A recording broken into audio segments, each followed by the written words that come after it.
Welcome to the Ska History Hour with your hosts, Jose Rojas Hello. and myself, Daryl Rubio, wherein the purpose of this channel is to spread awareness of ska music and its subgenres to the world. Our guests today are some of today's top radio DJs. Guys, we appreciate the time you're taking to speak with us today to share your stories and your music to the ska community. Can you each introduce yourselves and your radio shows, where to listen, what days and times, and how long the show has been active, if you could remember all that? Let's start with Mikey, since Midagh's a two-timer. Hi, I'm DJ Mikey Rhude. My show is called That Same Old Show. I am live and direct every Saturday morning, 6 a.m. Hawaii time, live and direct from North Shore. I call it the bar at my house. I call it the North Shore Rude Boy Tiki Bar.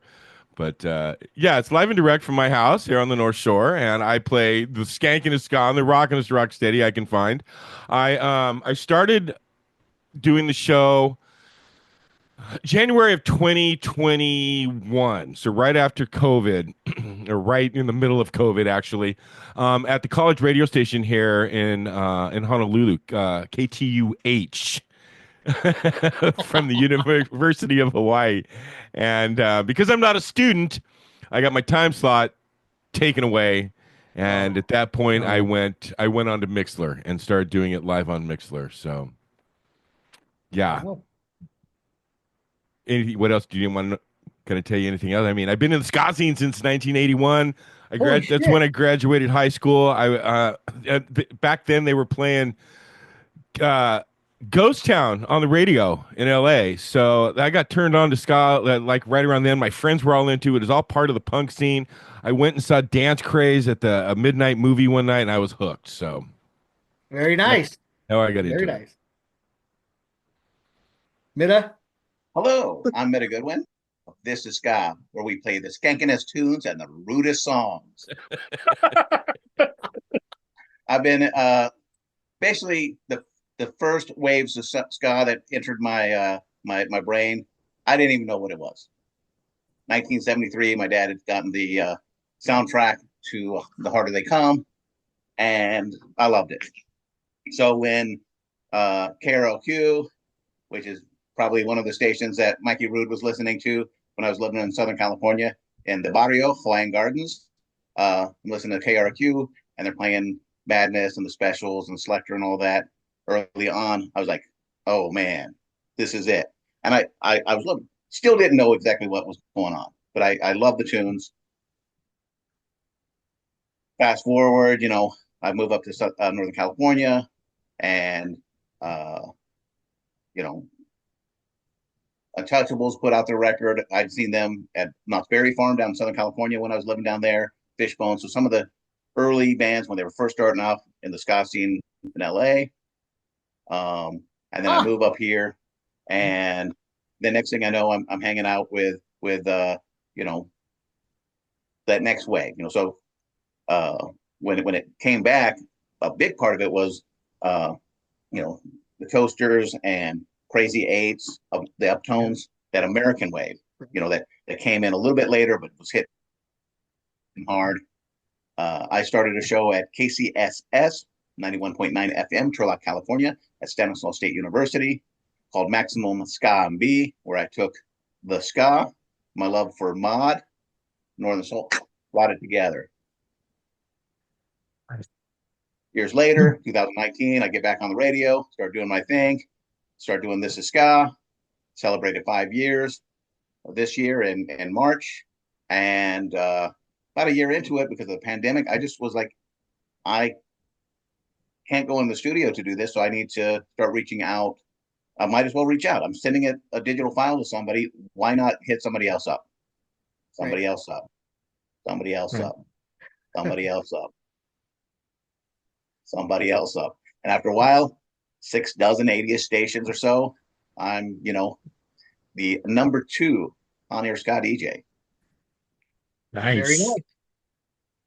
But, I do what I can to help out the others. Me and Mikey connected. He'd listened to some other shows, heard my show, heard some tracks on there. I get a phone call. I call him back. He's like, "Hey, where did you get some of these little tracks? I like them. I have a few on my show. I'm doing a show in Hawaii. If you tell me where I can find them, I'll get them." And I said, "Tell you where I can send you a zip file. Have them all." So I just sent that out to him. And that leads me to my good friend on the airwaves, Gil Sanchez, who does Twist and Shake. Got my Untouchable shirt, representing Gil out of San Diego, who does a great show that kind of reminds me a lot of that first show I did because he does play. What do you play, Gil? Yeah, obviously ska. Well, my format is the best of mod ska and soul and your request. Yeah, so yeah, I play and I love to play all those genres. And then what also is very important to me is reaching out to you, the listeners, and having them request the tracks, whatever it may be. I like to do that, but yeah, thanks. So Gil, the question we asked the guys here is you got your intro from Middagh already, which was great. But where do we listen to you, Gil Sanchez, Twist and Shake Radio? What days, times, and how long have you been active? Well, thanks. First of all, my apologies tuning in late. Had a little technical error. It's As we okay. say, I had a few gremlins on here. But anyways, but thank you for the opportunity, Daryl. I really Of do course. appreciate everything what you're doing for the community. I really do. Twist and Shake Radio can be heard basically live every Sunday, 12:30 p.m. Pacific Coast time, and I could be heard on Mixlr.com. So if they just put Mixlr.com and search Twist and Shake Radio, they should find me. Also, thanks to Middagh here, I'm also found on some other online stations, predominantly overseas. Uh, God, you'll have to help me which ones they are. Um, I'm just having a blank all of a sudden, but yeah, but that's my main thing. The Sunday show is my main thing. It's a lot of fun, and I've actually been doing the show now, um, uh, nearly 5 years. Right when the pandemic started, we had a lot of free time. We were working a lot from home, weren't we? And I was a big. I got my inspiration from a radio station out of England called Mod Radio, and they had just went out of business. And so I kind of reached some of the presenters out there and said, "Hey, what do you all think about me doing something here in the States?" And I got nothing but love and support from all the DJs and presenters over there. And, it started off really slow. But I've improved. This is not my chosen profession. It's more of a hobby, but I've learned so much from these guys on here and just from the gigs, meeting you, Daryl. We've seen, I've seen you out around town, your town, and actually down here too. So, yeah. So and again, Middagh mentioned his first show is a lot like mine, and that's where I like to think I'm a little bit different, where I offer just multiple genres too. So again, because that's kind of what we all grew up on, right? It wasn't it just wasn't ska music. No, we were probably maybe introduced to punk, and then from that went to ska, and then went to this, and then you kind of you like it all, right? You like a little bit of everything. And I discussed this on Mikey show a few years back. Is like I think I don't know. I can't speak for y'all, but punk was our first thing that we were introduced when you're talking about alternative music, and eventually, well, what got you out of punk is that you kind of got tired of just getting spit on, beat up on, and you kind of wanted to dance with the girls. I was gonna say sometimes you got to pay extra for that. Yeah, but thank you for asking. Yeah, that's pretty much it. How it started. Yeah, that's funny because in high school there was punks, skins, Rudies, um, mods. You had everybody there, and we all went to the same shows. It didn't matter if it was ska, Mhm. reggae, or mod, or punk, or whatever it was. We all went to the same shows and had fun. That was the coolest thing about the community back then. Yeah, as long as, you weren't a hippie and you're going to dirthead music shows, then, everybody got to hang out. It was kind of the way it worked. But now that's okay at reggae shows because Sure. they kind of blend in. But As long as you have your hacky sack. Yeah. multi genre shows, you can find early Monday morning the Rude Awakening with Mikey Rhude, where he plays Yeah. a bit of whatever he wants. Yeah, I do. I do a show once a month called Rude Awakening. I try to do it on the first Monday of the month, same time, 6 a.m. Hawaii time. Just because man cannot live on ska alone. And there's other stuff that I come across, and there's some punk that I get in my email every once in a while that just doesn't fit into that same old show. So this way, I've got an outlet for some of that music. I like old '80s underground a lot, stuff that we didn't hear or we heard on college radio back in the '80s. I like that stuff. I played a set of funk. I was hanging out. I was in Utah a couple weekends ago for my dad's 87th birthday, and we're hanging out at this bar, and this guy was playing this funk, and this kid was like 20 something, and like he pulled out Pusher Man by Curtis Mayhem, and I'm like, bro, you are too young to be listening to that. Okay, so it's a 2 hour show that I do, like I say, the first Monday of the month, and it's just another outlet for different kinds of music other than ska that I like to play. So. That is awesome. I call that Nice. my record player. Thanks, One, thanks for the plug, Middagh. one person that we're missing from the interview today is Junior Francis from the Reggae Connection. We hope Junior's okay, but we'll get him on another time. Thank I'll you, go with the Junior, for first not question. making us look bad. Junior's just being Junior, man. He's doing his thing. I'll ask the first question. We'll go to Jose. Or did I already ask the first question? I don't even know. Jose, did I ask one? I guess that was kind of the first question you asked. Okay, well, you But- go ahead. Go ahead, and then I'll Okay. go after. Well, I was going to say, what was the defining moment that made you guys think, hey, I want to become a DJ? Middagh? Okay, so probably again in 1973, uh, American Graffiti, Wolfman Jack. And I have a love of classic cars as well. But Wolfman Jack, seeing him in the radio station and going back and forth, and the story that the music tells in the movie was just amazing. And then just later on, listening to the different radio DJs, it's not something that I was like, definitely is not, I'm doing this for a living. But when I had an opportunity in college to take over a couple hours on a weekend night, I took it.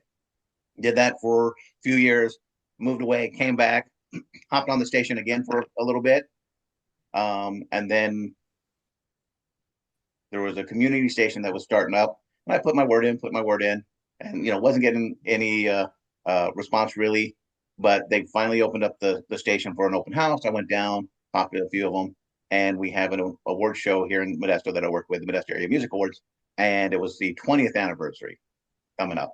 So I said, hey, why don't I come in and, here's a pitch for a show for one of your shows. Interview me. We'll talk about the different bands and play music.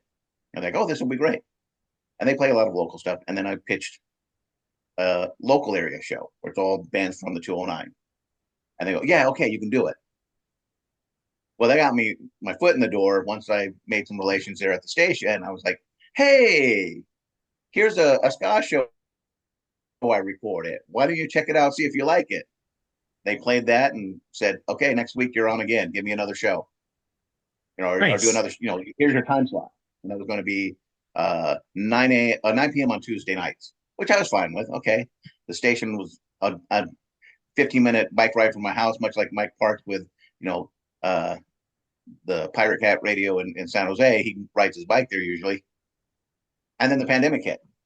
And I'm like, oh, I got to do this again. So I had to rush and do another show, at my friend's house, in his home studio, and do it again. But that was after it looked like the pandemic was not going away anytime soon. I learned how to do it all on my own from my computer. Nice. So Cool. Next. Mike? who grew up not wanting to be a DJ? I mean, I'd hear these DJs on the radio, and I'm like, God, what a cool job, man! I get to go in. I have to go in a little early, maybe have a meeting or two. I get to play music for 3 or 4 hours, and then what? Go to a gig? Oh man, that's going to be a tough job. I would love to be like a professional DJ for real.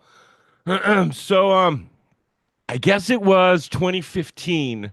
I started doing an internet podcast with a nephew of mine. It was called Punks for Progress, and we talked about politics and we played punk rock music. And I was always the one that was playing the punk rock music, and and then we talk politics. And my nephew always made fun of me. He's like, "You just want to be the DJ," and I'm like, "Yeah, I just want to be the DJ." I moved out to Hawaii in 2018, and I started listening to KTUH because I loved college radio anyways. And I started listening to this DJ on Wednesday afternoons. His name was James Charisma. Was one of the DJs I really liked. And one day I ended up meeting the guy. We were at a mutual benefit gig in Chinatown, and I'm like, "Are you the James Charisma?" And he's like, "Yeah." And we hooked up and made friends, and he invited me on his show a couple of times, and I was able to play music, and he kept pushing me. He's like, "Hey, you should apply to be a DJ here, man. You know your music, you know your thing. You should give it a shot." So I'm like, "Okay." So I did. I finally applied. It took me forever. I finally applied, and I got approved. They were like, "Yeah, sure, let's do it." And it was right after, like right during the pandemic. Like I say, it was January of 2021. So they were still low on DJs. We were going in with masks on and the whole thing. So there was plenty of room to go. But I was told that as a rookie DJ that I had to do a 3 a.m. slot. And I'm like, well, I can only do that on Saturday mornings, man. I work during the week. There's no way. So I'll do the 3 a.m. slot, but I'll do it Saturday morning. So that's when I started doing my my show was 3 a.m. on Saturday mornings, and then I got the guy behind me left his slot at 6, and so I moved into that slot from there. But yeah, dude, I always wanted to be a DJ. I've always liked music. Music's always been a big part of my life, and and like when I lost my slot at the station, I'm like, I can't let this go. I am not done yet, so I had to move on. So Cool. Right on. Mr. Sanchez?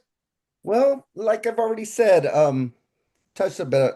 So I obviously have the least amount of experience out of these lot here, but again, grew up loving music, and of course, like Mikey said, who wouldn't want to be a DJ?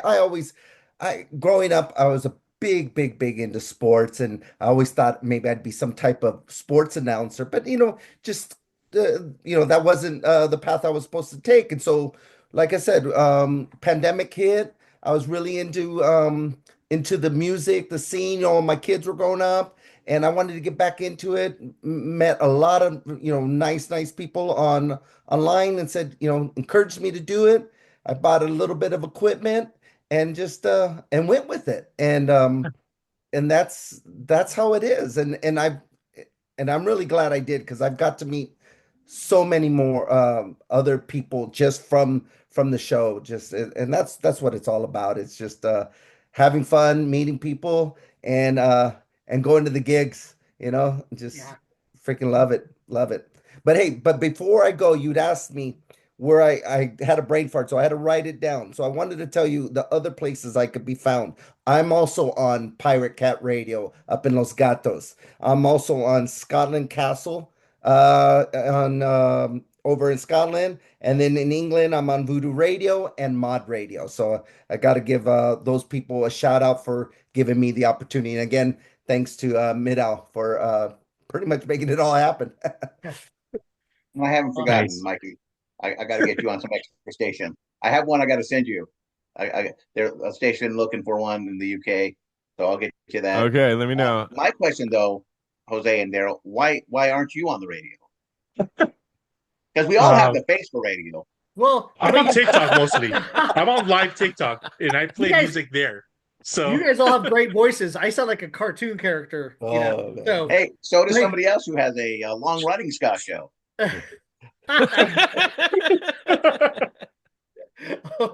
I was just gonna say, Dick Clark. so sometimes the When I odd say Dick voices. on this, Dick Clark.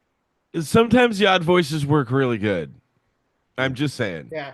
Hey, Mikey, I just want to let you know that I wore a shirt for you today. Nice. Local motion. All right, brother. Hey, I Gonna- thought You, I you, thought you, you're gonna whip out you some sure like that's not your Tiffany shirt? completely insane or no villains left, some local ska band. yeah. So So you guys, what platforms do each of you promote your show on, either live or thereafter? And do you also accommodate song requests? I mean, I know these questions, but this is for the viewers. Who do we want to start with? Should we start with the first person each time? Middagh, then go to Mikey and then Gil, or what? All right, sounds good. All right. So if, a lot of what I get, sometimes I get people who request stuff. Sometimes I'll ask for people to request stuff because as of now, it's 100% pre-recorded for my show. Makes it easy when you're on 80 stations and none of them are paying you. But what I end up doing a lot is putting the word out to get new music in. So, every once in a while, throw out a post saying, send me your tracks. All of us dive deep and try to score the world of the interweb for new stuff each week. But there's always those bands that if they don't see a post or they know about you or know that you will accept their music, you may not get it. A few years ago, I did create a DJ submission list and left a guy with a comical voice off of that on purpose because he's a bad boy. But our inbox every week, we'll get 3, 4, 5, sometimes 10 new submissions from people, new things. And some of these bands are freaking amazing that if it wasn't for them, seeing that list or getting it, I wouldn't know about them. I don't know if Gil or Mikey would come across them, at least at that point. Eventually we might. But it's always great when I listen to Mikey's show or listen to on Saturday morning, listen to Gil's on Sunday afternoon, and hear a song that I know I'm playing, and they're playing the same song that we got in our mailbox a couple days ago. And right. There's about 83 DJs on that list. And that was one of those things where it becomes that equalizer for bands or musicians that don't have money to pay a publicist to send their track out to everybody,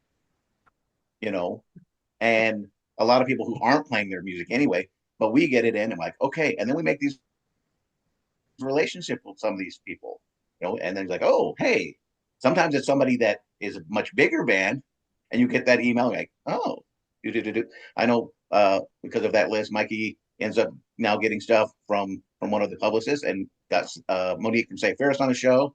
And, he reps a bunch of other people. They don't do anything anymore, but he used to rep Real Big Fish. He reps Mad Caddies, and a few other ska bands. So those opportunities, when they come about, hopefully we'll be able to bring those in and do interviews or play new music. And that's a big part of it there. I'll pass it off to Mikey. I promote my show weekly. I mean, I try to as much as possible. Once in a while I might miss, but I usually try to put out a promo either on Thursday or Friday morning for my show on Saturday morning. I try to do it at least 24 hours in advance. Definitely on Facebook. There's a Facebook page for that same old show. I put it on my Facebook page. I put it on my Instagram page. I put it on Threads, and I put it on Blue Sky. So it's out there. Too. Yeah. So and it's got the link. I always put the link in the show promo so that everybody knows. And the links are in my bio on Instagram for the live show, and then I archive all my shows on Mixcloud. So you can go to mixcloud.com/Mikey Rhude. All my archived episodes are there. I've got a bunch of playlists. I got a playlist for each season, and I'm in season 5 right now. So I do get a lot of bands sending me music, and I love it. Not all of it I play on the radio. Some of it I play on Rude Awakening. If I can accommodate requests, I absolutely do. I got a request last week from Ski from Sound System 7, and he had a show coming up with Mephistopheles. No, Matamoska. Matamoska and the Toasters in Raleigh, North Carolina. And he's like, hey, can you play a set, man, and plug the show? And I'm like, hell yeah. So, as long as people let me know ahead of time, I like to have my show finished by, I usually do most of my show on Friday, like get it together and organize it and finish it up Friday evening so that I'm ready to go early Saturday morning. So, but usually we have a live chat on Mixler. Gil knows because he's talked about it. And unless there's a birthday I'm not real sure of, or somebody says, "Oh, hey, guess what? Middagh, hey, it's so and so's birthday today," then I'll play a song by that band or try to squeeze one in. So it's nice on the Mixler app because I'm not in a time crunch. My show's usually around 3 hours, but if I go long, oh well, I go long. And you always I go don't. early.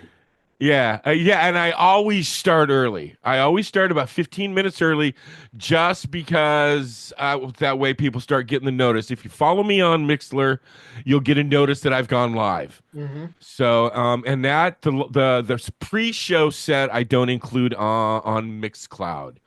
So, if you want to hear the whole show, you gotta kind of have to listen live. So, at least that's what I'm hoping. All right. So yeah, I'm on Mixlr as well, 12:30 p.m. on Sundays, and I go for 2 hours. Like I said, I could go longer, but I like to use that show and send it over to the other formats that I'm on. So they typically want a pretty tight, 2 hours set. So I do that. I do take requests. I love it. I have this something called the request zone. So I always try to make time for that. And then now just recently, since I got on that email chain with all these new requests, I've been kind of bombarded. And you know what? And we do this because we want to promote the music and help people out. So I'm I'm almost kind of need more than 2 hours, but I got to make it work. So sometimes I can't always put in new requests. So I'll play like Mod Revival, and then I'll go straight into some Northern Soul, Motown, and then I go into the request zone. And then to me, the request zone is the most important part of my show because it's the most interactive show. Like Mikey says, there is a chat box in there, so people are putting in their requests, and that's they're taking the time out of their day because Lord knows we all could be doing something different on a Sunday afternoon.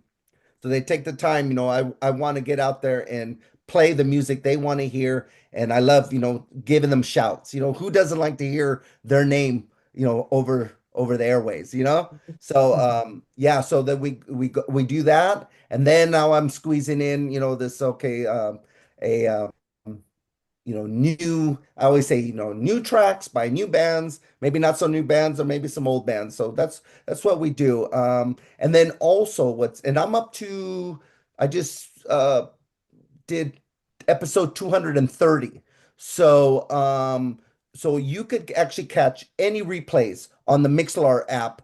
Their archives are in there. I think they call them show reels, and you could go back and Yeah, listen to show recordings. Yeah, show you go back and recordings. listen to the recording. As long as you upload the recording to it, Yeah, it sounds which you do. yeah. You can And you so can. I don't tell people that. I make them go to Mixcloud. I don't, I can't afford any other platforms. Yeah, but you can listen to my show any time of the day or night, 7/24.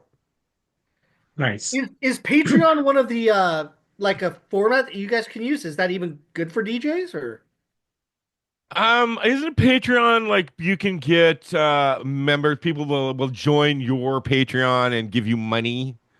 I Well, think I Yeah, think that's it's exactly it.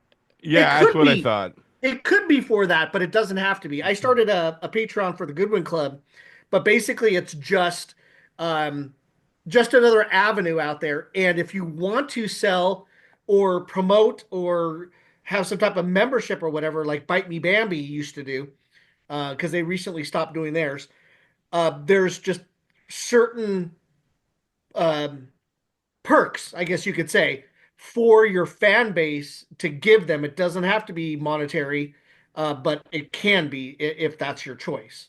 But some bands use it as that, some don't. But I just don't know if that's another platform for you guys to promote things on or not. I just started it. I don't really know what it's about. Oh well, Yeah, I have a page. congratulations on your new gig as manager for the Goodwin Club too. By the way, Daryl. Yeah. No Oh, relations. it's No a tough relations. gig. Let me tell you, No, trying no to relations. revive a band from 30 years ago, it's difficult. Yeah, but they're a great band. They are a great band. They're- I did just get them a show. They're doing I have a package tour with Codename Rocky and the Goodwin Club, and we're starting on August 22nd. I'm looking at my calendar. But August 22nd is we got a show in Tempe, um, and it's either going to be with Bocat oh or, wow, Oh, or Bobcat's Roundhouse awesome. Ska. One of Bocat is those, and then we're awesome. going to do another show in Tucson, and then we're heading over to Junior Ska Boss, your friends over here, Middagh, Yep. Yes. and All of everyone our else, friends.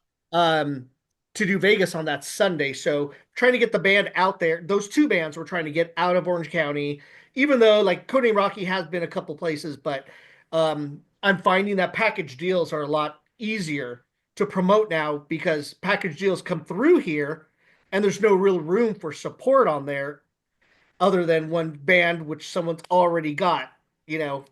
I've got Or, connections. I got local connections to venues in Yeah. Honolulu, bro. You let me know. oh Package yeah, deals. that's the show we got to get with the Red Session again. Oh my God, that and would be awesome. Yeah.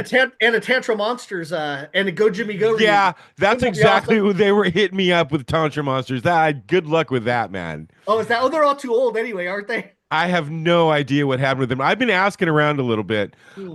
I was at a show on Sunday, and Jesse Wagner was there, and I don't remember the guy's name from Black Square, but the lead singer from Black Square was there. The trumpet player for the Elevations is the trumpet player for Completely Insane. So, and Eric White, the saxophone player for the Elevations, is or was the saxophone player for Go Jimmy Go. Got it. So that's the whole connection there. But yeah, I don't think Tantra Monsters is in. I've been asking around, man, and it's just not there. Tommy hit me up. She's like, "Oh yeah, get the Tantra Monsters. We'll do the whole thing." Yeah, Well, I'll see. Very Maybe fun. I'll try to reach out and we see if we can even get an interview with them. Maybe try to get them out of the woodwork like we do with the meal ticket. Yeah. there you go. Yeah, see what you can do. Definitely. And if there's something I can do, let me know. For sure, of course. Okay. Now, can you walk us through any pre-show rituals or warm-up routines you have before you go live? With the you got to keep it PG-13. Pre-show rituals. Basically, it's just scouring the web the week leading up to it. I do Yeah. have a calendar of things that are happening a week out, a month out, 10 years out. So I go through there and go, okay, what are the key points? So I shared it today. It's actually tomorrow. It would have aired, but 1980 on the 18th of April, the Specials appeared on Saturday Night Live and did Gangsters and Too Much Too Young. Yeah, that was awesome. Shock in America. We never saw anything like that. That's basically was what changed me. It was like that right there. So it's like, okay, so that comes up. All right. I want to play something off of that. Gangsters are too much for my audience. So I'll go through and pick key points, birthdays, anniversaries, whatnot, and kind of litter those through the show. But I always start with the Scotcha lights. Okay. Foundation. You got to have a foundation.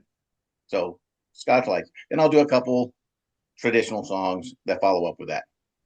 Then I do a trio of two-tone. Then I kind of mix it up after that. A lot of times I'll go, and like right now, I know Mikey does a lot of shout outs to Supernova in his show leading up to it. I usually will do a trio of songs, or if there's something, hey, we just announced a new band. Okay, I've got to play something by that to shout it out to kind of continue that hype, that train rolling. But basically, it's just rinse, repeat. But I didn't say before, you can find me at thisisska.com and at This Is Ska Radio, just about everywhere else. Awesome. Mikey. All right. Well, my show starts at 6 a.m. Hawaii time, 9 a.m. Pacific, noon Eastern. Okay. So I try to get my show done Better than Saturday 3 a.m. night. Better than 3 a.m. And I'm at home. I don't have to leave, but I do definitely have pre-show rituals. Okay. Yeah. So like I try to have the show done Saturday night or Friday night. And so when I get up Friday morning, feed the bird, feed the dogs, you know, and we'll come in and start the laptop and get everything ready to go. I play one vinyl because I've got my record player attached, my turntable attached to the laptop. And it was part of the show I did when I was at the radio station, and it's something I like to continue to. Makes me feel like a real DJ. I'm actually playing vinyl, and you know, with all the really cool vinyl that we get now, you know, I don't usually have a chance to just sit down and listen to brand new vinyl, right? So it gave me a chance to actually listen to these new records that I'm getting. Yeah, Middagh. See, so I've already picked out the song I'm going to play. I will cue that in the morning, get that ready to go. While I'm getting ready, I've got my tea brewing in the kitchen, so I've got that ready to go. And then I take a shower right before the show, and then come in and light incense. So I try to keep. I've got incense going, you know, which burns out about an hour. I have to light one every hour, but like to have a little incense going. I got my breakfast hanging here. I got a few bananas ready to go, and you know what? It's a wake and bake situation every single show. So Nice. that's the way we roll on the North Shore, man. That's awesome. So That's cool, bro. That's why we were talking to Dan Vitale the other day. And after we did the interview, we lost him. We lost the feed because he's in Panama. And then he comes back on when Jose and I are still talking about stuff. And he's in bed with like the laptop on his thing, smoking a spliff. Right on the beach with the sun going down. Yeah, that was pretty funny. That's awesome. Yeah. And right now when Middagh was showing us the records, I thought that was another unboxing video he was doing. Yeah. Minute is unboxing videos. Cool. I've just got right over here on the I've got a little table sitting over here, and I've got what 1, 2, 3, 4. I got all the albums I got from my Jump Up subscription. Oh, okay. Yeah. I've got the 7-inch, and I've got Return of the Numbers from Smoke and Mirror Sound System that I haven't cracked open yet. So I'm looking forward to doing that. Oh, Fishbone. Oh, nice. That's a nice T-shirt, bro. Oh, and it even has the fish. That's a Sherry original from Bifocal Media. They do 300. You'll pre-order them, your size. When they're done, they're done. And that's that. That was an unboxing video. Live, exclusive. Right here. Minute is unboxing videos. Now we could all talk about how much money that Chuck has of ours. Yeah, seriously. I gave him another 100. Come on, man. I just gave him 45 for some CDs a couple days. It's the best deal in Scott. I hit him up about there was an album that I was looking for, and I'm like, hey, is this on the record club? And he never got back to me. I can't remember who it was. I'm gonna have to go back and look. Yeah. Oh, it's right there. I can't remember. Oh my god. I've got it on the tip of my tongue. You know, I'm gonna have to go look for it right now. Attractors? That Attractors release was pretty fire, man. Sybians. The Sybians. Is that like a monkey? Yeah, the Symbians or something like that. The Symbians, yeah. I don't think that's the club. Yeah, okay, I wondered. Yeah, no, I can't remember where they're from. Do you remember, Middagh? Not sure. That's the thing when all these things start popping up. Like, yeah, I know. They're Agro Shop and Liquidator, which RDX promo. I was like, where are they from? And I was thinking UK. No, they're from the Dutch, German area, and then Spain. I knew one of them was Spain. I was like, Symbians. SYB. So much out there. Sometimes it's like takes a minute to remember where everybody's from, and a lot of times it's like I get the music, and I'm just like, okay, I'm playing it. I like it. I like their page. I start following them, and it takes a minute to because there's so many bands out there now. Well, here's the other thing I do, like to 70 years of music. Here's the other thing I do to prep for my show is I actually write down like the names of the bands and look up where they're from and like if they have a new album, try to write that album down. And I've got I got pages and pages laying around here where I try to keep just one of the things I do. I try to so I've got that information in front of me while I'm doing the show. I'm too cheap to even buy a calendar where for these interviews I've got to write stuff. I make my own flipping calendar. Printable. That's how we roll. We're old school that way. Yeah, but I mean, a lot of people don't know how much it takes to actually put together like your show or an interview with all of the research and try to get interactive questions going, topics that they would feel comfortable with as well. Right. And just things that they maybe haven't even been asked before. Yeah, see, that's the other thing I do is I do a lot of interviews on my show. So because I have 3 hours, the third hour of my show, a lot of times I will try to get an interview. So like I did some ska band last week because they had that brand new album that just came out, Lost in a Moment. Yeah. I've got I was fortunate enough to hang out and talk with Vic Ruggiero and Dave Hilliard from the Slackers because they're doing a show here May 3rd and they were looking to promote it. So I did a Zoom interview with them and I've got that coming up in a couple of weeks. I just interviewed Voluntary Hazing. So you guys are way better than me. You guys actually planned questions. I may think of one or two questions, but I just kind of go with where's the conversation going kind of a thing, and then ask questions from there. So. Yeah, right before we go on. Ask me the kids questions. So before Jose and I go on, I guess earlier in the day or whatever it is, an hour before, we check each other's questions, or he sends me his questions. We try to make sure that there's nothing that's a duplicate, or if I want to take a question, he'll let me take it because he's generous like that, even though I steal some of his questions sometimes. But yeah, I'm sorry. We always sometimes go off on tangents on the show. So Gil, it's your turn. I don't want to take away from your turn. Yeah, so sorry. no worries. So one of my rituals is I definitely have to have something cold to drink on my desk when I'm ready. So sometimes it's water, sometimes it's iced coffee. A lot of times if I'm drinking, then it'll be beer. Sometimes we'll take shots. Hey, we're gonna do a drink show. And by the end of the 2 hours, I'm such a lightweight. The listeners know that I'm tipsy because I start mumbling my words. So basically, after 2 micheladas, I'm done. So.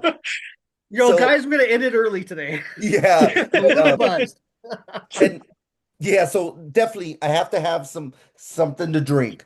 And then the other thing is definitely have my notebook. I write down all the live listeners down. And then another thing is I have 2 or 3 listeners who are religiously always putting in the requests prior to the show, where a lot of them will put it in the chat. So our good buddy John Castro, he's always sending me 3, so I'm getting those set up in the queue. And then Pure Luck, he's a Vespa scooter riding mod out of Moreno Valley. He's always got them in advance as well. And then there's a listener, Jen, Mohawk Mike's friend who turned her on to my show. She's in Alabama and she'll usually send them in advance. But typically that's all I have is my phones, my books, my notebook and my drink, and then the laptop. So I've never done vinyl. I don't even own any more vinyl anymore. All my vinyl that I collected from when I was in high school and after high school, well, if you guys know me, you guys know I'm pretty tatted up. I traded it all, gave everything, pins, books, the programs, scarves, flags, everything. I gave it away. Traded it away. That disagrees. All for ink? All for ink, but all for ink. Yeah, all for ink. Yeah. Was it worth the trade? Oh yeah, I wouldn't trade, because you know what, man, I don't know how you guys do it. I have no space. I have, I raised 4 daughters, bunch of dogs, and I've lived with in-laws. They live. It's just space is a premium, Gil. I get you. Space is definitely a premium. Yeah, but for ink, really? Yeah. Well, this is 30 years ago. Very interesting, man. No, I gave away a lot of records. This is like my third record collection at this point. Okay. Mhm. You know what I mean? I gave a whole, I gave all my records away except like my Elton John records back in the 80s, man. And then I started collecting records again, and before I moved out here, I gave them all away. Yeah. And then I'm like, I don't listen to records. Then records came back, and so, but yeah, definitely, space is a premium. I'm running out of space for records, definitely. Mhm. So, I- but I've got plenty of space for more ink. So, Me too. I think Middagh had to add on to his place just for his Yes, music yes. collection. I do a yearly record swap that I put together specifically to move stuff away. I don't, and 100% of the money that I make on that, I give to charity. Oh That's wow. amazing. So it's not like That's I'm using nice. that money to buy more records. I should, Yeah. but I don't know, man. It's but my- hard to my give thought up. was like, I I'm gonna mean, do this. I'm going to sell sell some off. I'm always buying more. As I know at least three, if not how many people are part of the Jump Up Record Club? Raise your hands. I am, but just for the CDs because I can't Just do the I CDs. can't do any more vinyl. It's, Okay. unless Jose, there's something that's no? only on vinyl, No. I'll get vinyl. Okay. But Yeah, I can't I go CDs. I can listen to all that stuff digitally. I have thousands of CDs. You saw some of the stuff I was posting. I saw some of the stuff when we were doing that in the club and the Facebook page. But it's like so much of it. But it's all I kept it all. Yeah. I'm Yeah. glad because I've known people who sold their collection, and a lot of that stuff actually isn't on streaming services. So it's nice to have that. And then just over the years going to shows, a lot of it's signed. It was easy. Now I wish I would have taken my vinyl back in the day because I got so much, but it was easy to just, hey, I take the front cover out, put it in a little Ziploc bag. It's safe when I'm sweating, get them to sign it, put it back in, take it back, put it through. yeah. See, that's one of the reasons I don't want to give up the vinyl I have. A lot of it is signed. Yeah. You know, That and I just English Beat signed by Dave. yeah. See, A lot of that's my- something That's I what- want to get rid of. when Gil and I and John went to go see King Hammond out in Santa Ana, Yeah. we did bring we brought our vinyl and stuff like that for him to sign. No, That And was then awesome. kept them there another 2 hours. What's that? You kept them there another 2 hours. yeah. If you Yeah. guys know Castro, he is infamous. And this one is to highest eBay winner. Is that correct? Yeah, that's funny that Gil that you said that because when I was behind, it's like when we went to go see the Selector at the Glass House. Yeah. Last year, John was in front of me in the Yeah. line, and literally, we were the only two that first got there. 30, 40, 50 people still waiting 10 minutes later for her to finish signing John's things. Yeah. So No, I'm so impatient. That's like I'm trying to push John out of the way Yeah. because I want to see Pauline and get a picture with Yeah. her ever Yeah, sign. no, John is he's awesome, but he's hooked me up with so much. I got to meet Greg Lee of Hepcat because of John. He pushes you. I'm just drawing a blank. Just He dragged you out to Vegas. Yeah, we went out. Oh, yeah, we met Death of Silky Guitar and Pop. Top Cat. Such nice guys of Death of Guitar Pop. We hung out with them. We met. We hung out with Bo Cat there in Vegas as well. I mean, that guy's a pusher, man. He's very persistent. So again, he's one of those ones who he won't take the actual vinyl. He'll just take the sleeves. Yeah. And every freaking show, we'll be there an hour after. I tell you, we were at the Greg Lee Memorial up there at El Rey in LA. We literally didn't get to the car till about 1 o'clock in the morning. And of course, we have to drive back down to San Diego. Yeah. So Oh wow. he's a machine. That guy's a machine. I love him to death. Yep. He's a So, great dude. just so you know, Gil. Yeah. I couldn't give up my records, but I still had to get tattooed. I'm going to show you my latest tattoo real quick. Uh-oh. Oh. See it here? What do we get? Oh, there it is. That same old Oh. show. That is really cool. That's I the got- logo. Yes, I got my logo tattooed on me. His name is Luca. Nice. I noticed His name is Luca? I noticed Daryl's drinking out of a Laker glass. Yeah, that's Mikey's team. That's my team, brother. So like, Oh yeah, Luca. Luca. That's right. Anyways, Oh, that's awesome. She used to So- live upstairs Nice. from me. I'm sorry. Well, it's Luca. okay, Gil. You could have the Clippers back, Gil. Oh, They go back to San Diego. listen, all the teams leave San Diego, but you know what? And they leave for LA, so you guys could have them. No, You don't even need them. It's Yeah. a shame. It's a shame. No, the Chargers should have stayed and the Clippers should have stayed. It's a shame. You even have the Jack Murphy Stadium was a cool place to go, man. It's you a even shame that have they left. the OC Angels wanting to be the LA Angels of Anaheim. The Los Angeles What is that? Angels of I know. That- I that's- disagree with that. yeah. Talk, They might go sorry, back. I didn't mean to take this off on a tangent, okay, but That's all No, good. it's funny. We had Hey, Jose, you got a question? we had Justin on from Codename Rocky on I don't know how many weeks ago, but he was wearing his Angels hat, Angels. and I had to show him, had to totally show him up. Shoot. Yeah. Los oh wait, pinches here we Dodgers. go. Here we go. Yeah. When's the last time that they won a championship? Hey, at least my team's in first place right now. The Padres. Oh, I Are they couldn't find really? I my, thought my hat. Dodgers were. I couldn't find my Angels hat. Oh no, Jose. So, You can't. I'm an Angels fan. I'm sorry. I'm an Angels fan. There you go. So there's a Laker hat, There you go. but I've got This is my Lakers Dodgers. Wow. this is Cool. my Dodgers Manoa hat. So the Warriors, we've been going to Rainbow Warriors games.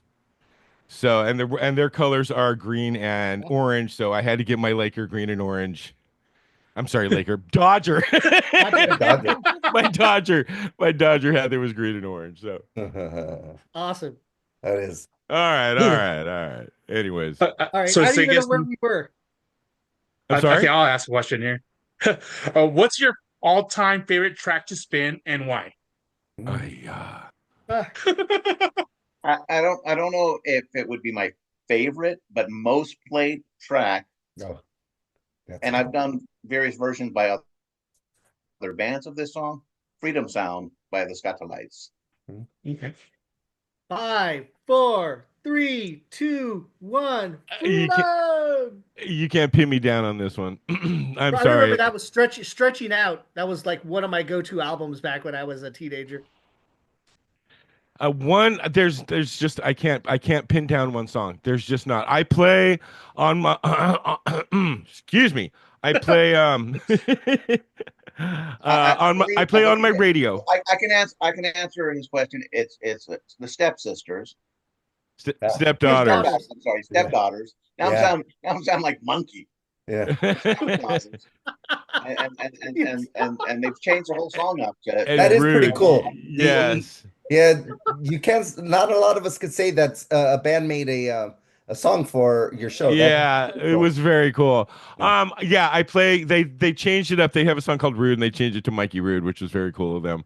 I play on my radio because that's that same old show on my radio. But like, if there's I don't have a favorite song. It changes from time to time. Two Trains from some ska band on their new album is an amazing song. I dig it so much. It's probably my favorite song right now. And then John Roy whipped out a cover of Time After Time from Smoke and Mirror Sound System that blew my mind. I mean, he's coming up with some really good stuff out there, man.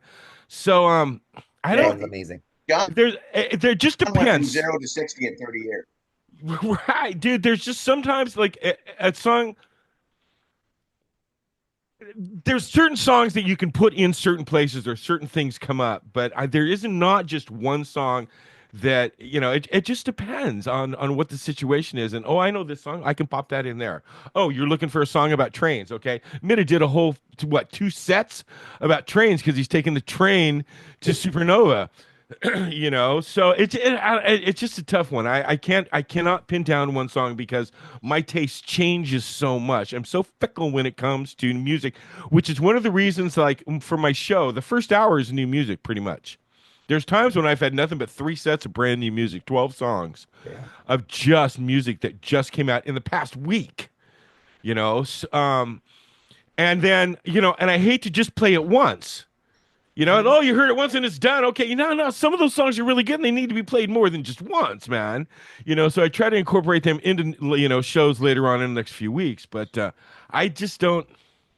The only song right now that's coming to my head is Stop the Presses and Rebel Girl. Rebel Girl. Oh, That's yeah. That's a a good solid song. one. Cover. Rebel Yeah. Girl's good one. Yeah. Mhm. Only That's because a Bikini Kill song, right? I think. it is, yeah. But Yes. they knock it out. Yeah, It is Mhm. it is way better than the original. it is. You know, and John does the same thing when he covered XTC with Senses Working Overtime. That's a Yeah. better version to me than the original, and I love XTC. Uh-huh. So I'm sorry, can't pin me down. That's funny that you said that about the band Stepdaughters doing that. I know the Agrolites did for the History of LA Ska with Junior and Eric. Their theme song at the beginning is the Agrolites made for them. Oh damn. Yeah, nice. So can I share a little story with y'all? Please do. Like I was mentioning before, Jesse Wagner was here this weekend to play with the Elevations. They're in at the Blue Note in Honolulu, and I good friends with Oreo from the Upbeat. Upbeat is that ska band out of Carpinteria, right? Oreo lives here on the North Shore. And we're good friends. I see him all the time. He came over the other day, brought me bananas and limes. He lives on a farm. Dude's a farmer. He's seriously farmer man. Okay. And so like when Jesse was here, he's like, "Oh yeah, dude, I know Jesse. I'll give him a call." I'm like, "Yeah, I'll call him and let's hook up, man." So I'm hanging out here Friday afternoon, and he knocks on my door with Jesse Wagner from the Agrolites. I'm like, "Shut the hell up! Come on in, let's have a beer." We're hanging around here. Jesse's like, "Hey, can I use your bathroom?" I'm like, "Yeah, sure, dude. Just right around the corner. Go ahead, right?" And he comes back out and his shirt's off and he's sorry, bro. I got sick, man. He's like, I don't know what happened, but I had to throw up. And I'm like, did it all make it in the bathroom? And he's like, yeah, I know that. He's like, I got a little on my shirt, man. He's like, you don't happen to have another shirt, do you?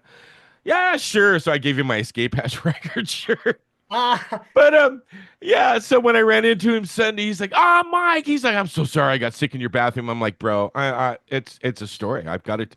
I won't tell everybody, but I'm only going to tell my friends. Yeah. And all of you out there in History Hour. So I thought you were going to say you gave him an Agrolites t-shirt. I know. I was like, I told him, I said, I'm not giving up my Agrolites t-shirt, bro. Sorry, but you can have my Escape Hatch records. But it's so funny. So it's like, yeah, Jesse Wagner threw up in my house, man. Well, yeah. Anyway. We'll see if he hears this. That reminds me of a story. When Les and Jake, when the let's call it the Bruce Lee band did their first run of shows. They only did a couple, but they played Stockton for me. And afterwards, I had just this back house, like a grandparent's house, a little studio in the back of a place. So I got Les and Jake and Mike Park staying with me. Well, we all wake up in the morning and we hear Mike screaming, "Come in here, come in here, come in here." Mike Park, you may know. Yeah. And so we all get up and we run into this other room. He's on the toilet. He goes, "Hey guys, how are you doing this morning?" I can't remember which one, but one of the guys in Les Jake had a camera with him, took a picture of him on the toilet. Later used that as a flyer. Even better though, Contra Monsters, who we were talking about earlier, because Mike had put the record out, had a picture of Mike doing something silly, and he's naked. And they did they used to have the Tantra Monster mailer. They'd do a mailing list. They'd do a little fanzine type of thing, and on the cover of one was Mike, and then there was like a little like Circle. logo or something right over Mike's privates. Mike hated that. Mike hated that. But why was he yelling for everybody to come check him out on the toilet? It's funny. Mike's an odd duck. I love him, but he's an odd duck. I don't know why he did that. Hey, he did that first tour I did with Skank and Pickle. I'm at Lynette's house. She has this big music room. I'm saying there's a room where all these posters from all these great shows that Skank and Pickle did. And I hear this, "Come here, come here." I'm thinking it's another like magical room. I turn the corner. He's on a toilet. Wow. Neil, you got any toilet stories? None that I'd like to share. Nobody wants to hear any of that. What musicians have pooped or puked in your toilet? Only me. I can't say any. Were we on a new question? I keep Yeah. getting I I get think Joe had sidetracked to too. answer something. Yeah. What song? Like Middagh says, I definitely can't pick one track, but there is one because I use mostly Apple Music when I do my radio show.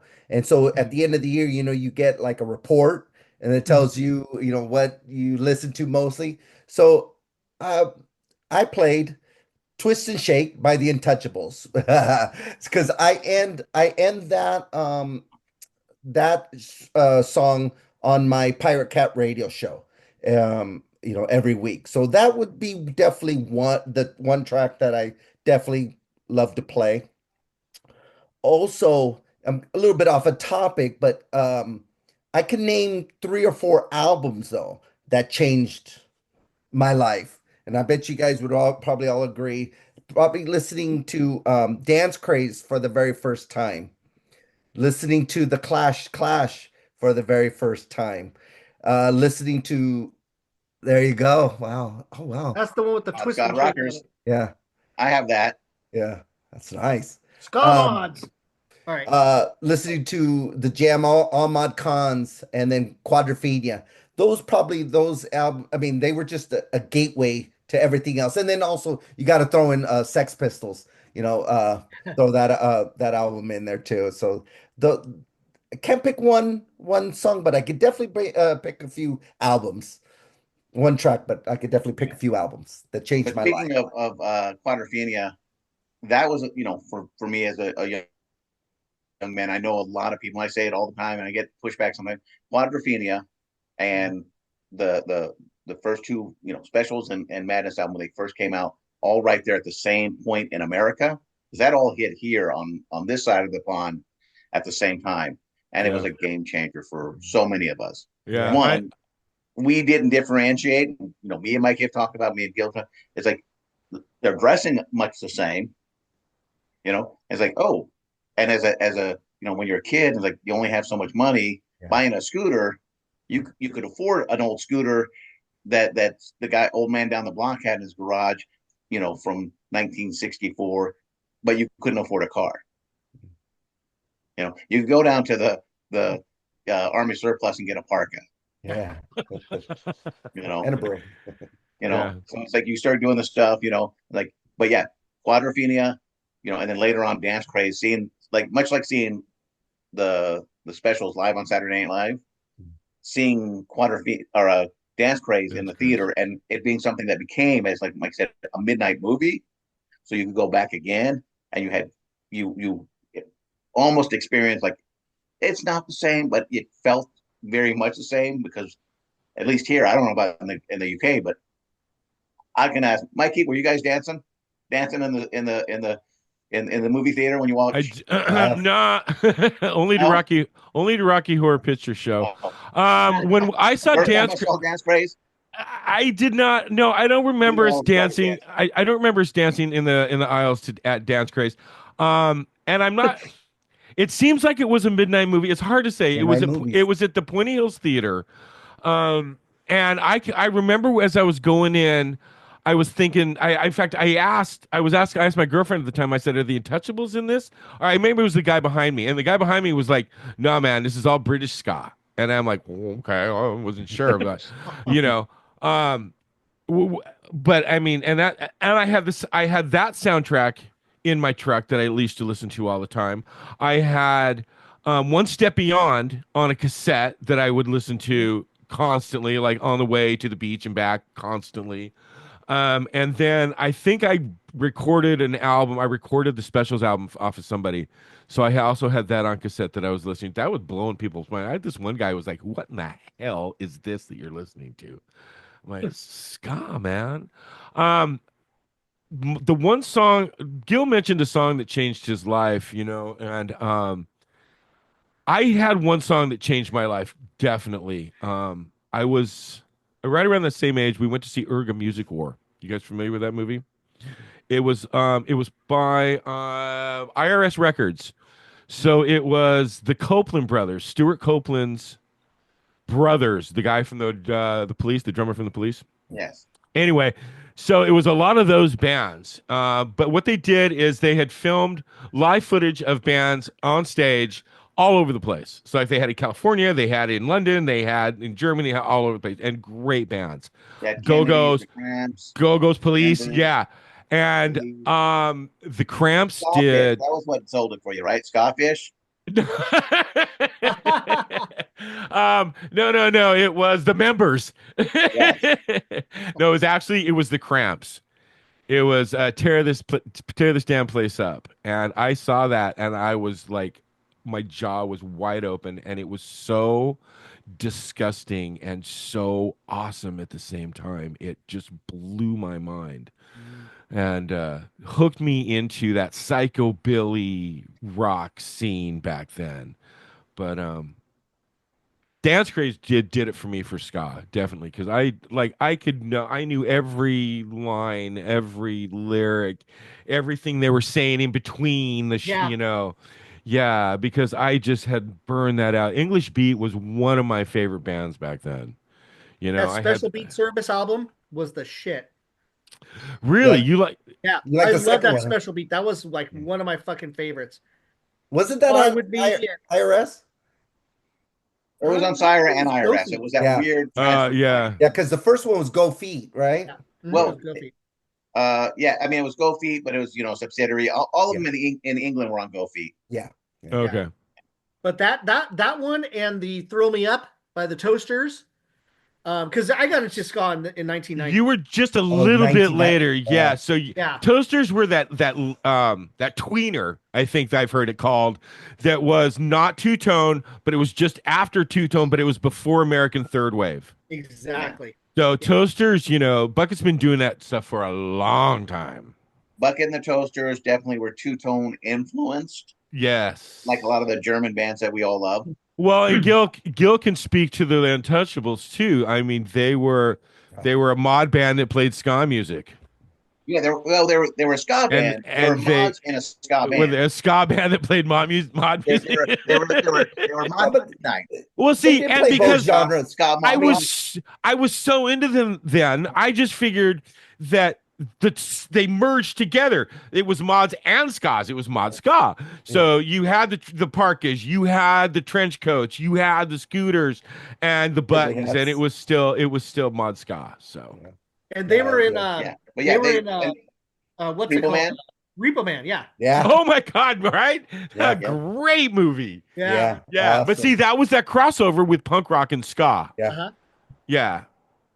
That one actually, the weird thing is Emilio Estevez and Charlie Sheen's younger brother was their manager, and he got them in that movie. Oh, you're kidding, really? I know that.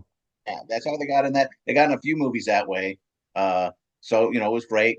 They said they had some wild parties at the Sheen house. Yeah. Sure. But yeah. Untouchables were that band, American band, right time. And like I said, it was that convergence of quadrophenia and two-tone. And those kids, they just grasped it all and just made it their own. Then you had Fishbone, who I love, but they were just like, okay. Their influence was everywhere, though, bro. Right? They threw everything into it. A lot of funk. Ska, funk. Yeah. Metal, whatever. Yeah. Yes. Yeah. No, I was fortunate enough to see them back then. I saw them at the Palace on Hollywood and Vine back in the 80s. Amazing show. Yeah. One of my favorite venues too, by the way. I saw Steel Pulse there too. There's a few bands I saw there. Last time I went there, it was the Smiths convention. Oh, really? Yeah. Is it still a venue? It is. It's called I forgot what it's called nowadays. I'll always know it as the Palace, just like I'll always know Staples Center as the. That's Staples Center. Yeah, that's always Staples Center. They won all the championships in the Staples Center. It's Staples Center. Sorry. But, I forgot what it's called now. But they have those. I think the last show I saw there was when the Hippos played with Blink and somebody else. Oh, really? Yeah, that was late '97. But before that, yeah, I've seen Skanky Pickle there, 311. Sublime opened. They sucked. I've Never seen saw so a good many. Sublime show. I've seen so many. I've never been to a good Sublime show. Me neither. No, they've always just sucked Mm. live. You know what? That's Uh, funny. You bring that up. That's not a band I play a whole lot on my show. Me Same. neither. I mean, they have great tunes. Their studio People ask stuff me that the same thing. Yeah. is awesome, I, but I saw live, them with Jacob recently. It was good, I think. Oh yeah, you know, I got a chance to meet Jacob. He did a show Yeah. here, and I got a chance to meet him and talk to him and had him on the show. Super nice guy. yeah. You know, Yeah. and I think the band is way better with Jacob on lead. Yeah, he's doing a good job. Yes, he is. Yeah, no, he really is. Mhm. So okay, so let me ask you a question. How do you guys stay on up to date with the new music that is coming out? Good question. No sleep till Brooklyn. No, basically, like I said, some of it we're lucky enough now because there is the DJ submission list.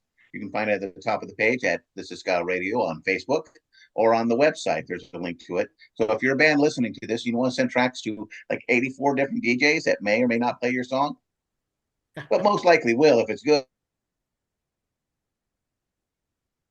Send it on in. But that's one thing because we're getting new stuff in our inboxes. But like I said, it's, looking out who has what. And the nice thing is we're all friends. So like on Thursday night, Catch a Wave, those guys aren't on here. I was talking to Sean earlier today. On Monday, they're releasing their last EP, but with a live EP as well. So it's going to be 8 songs on there, I believe, total. Get out. Yeah. So Who, Bet on Red? Bet on Red. So Oh, look at that Middagh with the scoop there on the new music. I just happened to be talking to Sean earlier today, and he said that he misses doing the show, but he doesn't miss. He definitely enjoys having his Wednesdays and Thursdays free. Because Wednesday night was his night to try to pull everything together. Then him and Bush would go on Thursday live on the air on Radio Boise and do their show. But the nice thing is, for us doing on the weekend, they've been able to pull a few things in. Anniversary. I mean, they're looking at my page going like, when's the birthdays and anniversaries? But then some of the new stuff they'll find, and I'll look at theirs like, oh, okay, yeah, that's pretty good. I can play that. Or I didn't see that one yet. But a lot of it is, and I'm sure everybody will agree, it's just looking. I mean, like if it's on Bandcamp, not everything is, you can do the search and go recent ska. Where it's a recently. Now, one thing of that is Really? just because, yeah, you can. One thing with that though is if it's a recent upload. So like the Israelites at one point threw all their stuff up on one weekend. Right. So it's just all there. It's not necessarily brand new music. So you got to look at the date and see what it is. Okay, this is an older one. This is a new one. But I'll give it the Martin from Button Down Radio. He has his YouTube where anytime there's a new video, he'll throw it in there. So you're able to look at that and go, oh, okay, I'll look at that and go, what's new? And I can see what videos have been posted. Because a lot of times that video might even be dropped before the song on on Bandcamp Spotify. or straight. Yeah. So it's just a matter of sifting through a bunch of different things to come up with something that you hope represents everybody. And every week, I have my show pretty much done before I listen to Mikey's. But sometimes I'll be listening to it and like, oh, damn, I missed that one. And it's something important. The Scott doing the skin cover. I was like, oh, I saw it and I forgot to download it. Right. So I pulled it out and I switched it in. The good thing about that one, first song of the show is a Scott Lights. It's like first song out, put this one in. Boom. Right. But we're able to, sometimes it's listening to each other's shows and hearing what that is. So it's like I said, I listen to Gil's when I can, as he's doing it on Sunday. Mikey's on Saturday. Like I said, Sean, those guys are there. Our friend Charles Benoit, he does This Is Ska Jazz on Friday nights. So it's like knowing these guys are all out there doing it. Mm-hmm. It gives us an opportunity sometimes because they will find something or somebody will send them something because with Charles, it's the jazzier side of things. So sometimes he'll get something that think, oh, he's going to play. Not thinking, like, oh, that's really good. Oh, like I'm going to pull that off. I'm going to put that in my show. So it's just, or it's you missed it and you hear it again in the context of radio. Like that was really good. I slept on that one last week. I got to put it in next week. Yeah. Yeah. So guys, is it just like MP3s that the band send you, or is it physical media as well if they have that? For me, Digital. I mean, for the most part, I'm getting MP3 or WAV files sent to me. I'm Yeah. in the with a submission list. I have received stuff from people physical. Not a lot. It's not like the old days, and it costs a lot of money. And all these guys are doing it for free. They're doing it out of their own pocket, most of them. So I love it when somebody does. In fact, Timmy sent me the records. I've gotten records from what something to do. They sent me one of their records. I bought one and they sent me one. So I had one to give away. So it's like, but I bought one. They didn't know I bought one, but I get one in the mail. I'm like, oh, and then like 2 days later, I get the one I bought. Or vice versa. But one of the guys in the band said, I got a copy I'd already gotten in the record club, but what is it? Bob Harvey. They sent the brand new album to me. Like, hey, we love what you're doing. You give us so much support. I'm sending you some stuff. And I'm thinking he's going to send me some of the stuff, some of the CDs that came out in between and were more, a little bit more rare. Nah, I get the record. Different color. So I'm like, all right, I'll still probably do a giveaway with that. I try to do that once in a while to then just, hey, spread the love. Yeah. I mean, John Roy, fantastic. He's too generous. Mhm. Don't tell him I said that though. He's too generous, right, Mikey? Yeah. Every time I order records from him, he always sends me. I'm sure you got doubles. Just give them away. So I do. Catch a Wave. Mostly they pull their music off Spotify, and all mine are MP3s. So I play strictly MP3s on my show. If I get mailed stuff, it's MP3s or WAV files, like Middagh said, and I'll convert them to MP3s if they're not, and use those on my show. So I've got an extensive library of MP3s that I use. But Catch a Wave on Thursday, I definitely listen to them on Friday morning because they will catch stuff that came out during the week that I'm not aware of. Like I noticed on their promo for this week's show, there's a whole bunch of new music that I'm not aware of. So I will listen to their show and see what they have. You got to be careful with Spotify because sometimes Spotify puts out music that's already been out or has been released on video. And all of a sudden now it's out on Spotify. But yeah, there was a video out for it, like a month ago. Yeah. So not really brand new music in my mind, kind of a thing, right? There is that Ska show on Button Down Radio. And I noticed that he plays a lot of the stuff that we get mailed too, Middagh. They're on the list. Yeah, I figured I can tell by listening to the show. It's just kind of keeping an eye on social media and seeing what pops out. Like Buck09 had that new song come out last week, and it was all over social media, so pick that up real quick. Cabite's new tunes came out on social media, so you pick that up really fast, Also, if you subscribe to certain bands on Bandcamp, they will send you, hey, check this out. You like this band, so we're going to send you this and see what you think of it.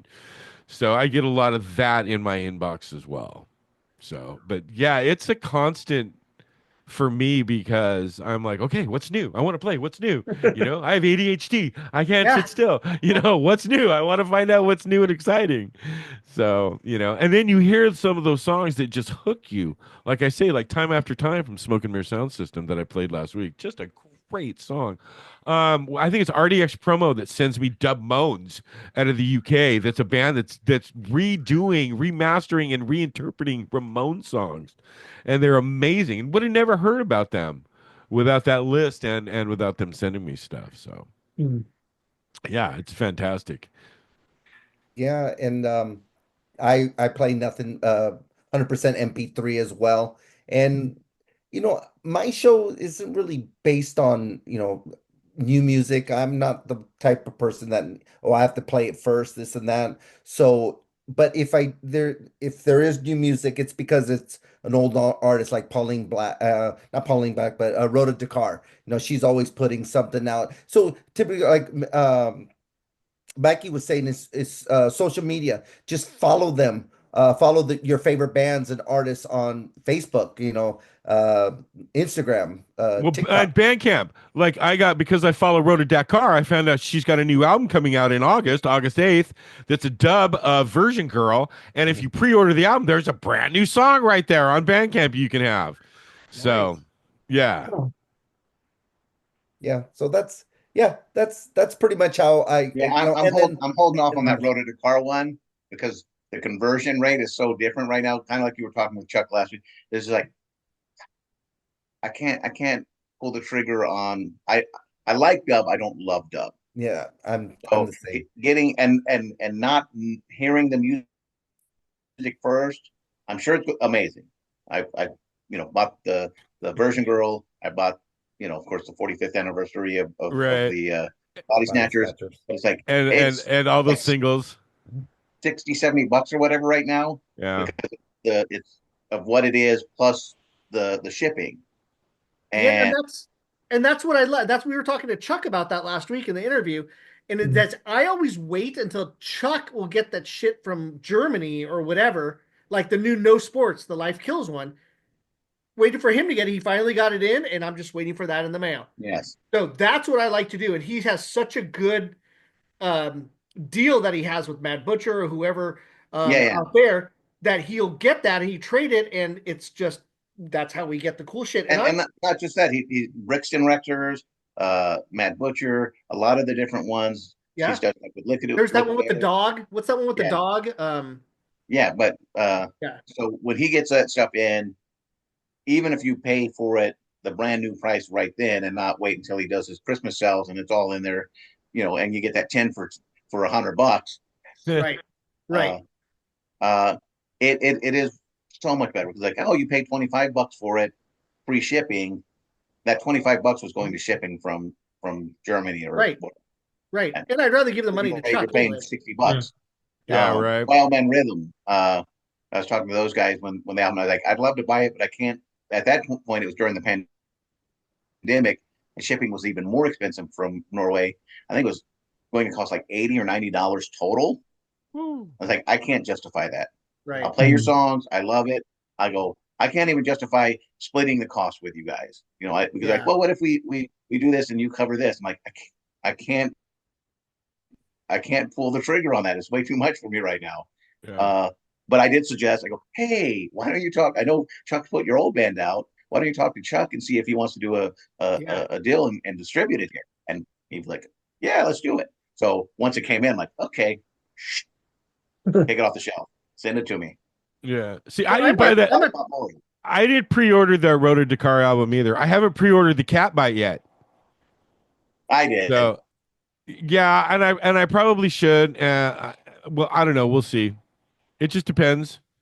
But I'm a physical media guy. So yeah, there's a lot of bands that I've noticed. So you see a lot of bands on social media, and then I go to the Bandcamp page, and it's all fucking digital. So some of it is actually free to download if you put your email or whatever. So what I do, and I don't know if this is cheating or what, I download the stuff. Burn it on a CD. Burn it on a CD, and then I can listen to it on my CD player. That's what I like to do because I work from home, so I'm able to listen to music all day long, which is awesome. Yeah, see, and I wish that they would have most of these bands would have physical media. It's just not. I don't know if it's necessary. It's just not. Or I don't know how they can afford it. I'm a little different that way. I work out in the field and I got my headphones on, and so I'm listening to digital media all day long. And I listen to DJs basically. I listen to Middagh show. I listen to a bunch of different things. I listen to my show during the week. But digital, like the physical media, I save for things I really like. Like, oh, I really dig this album. This is a great album. It's got 5 songs on it. I really dig. This has 2 songs on it. I'm gonna get this kind of a thing, you know. That's why that Symbians album, I was like, oh, that's a really good album. I've heard it digitally.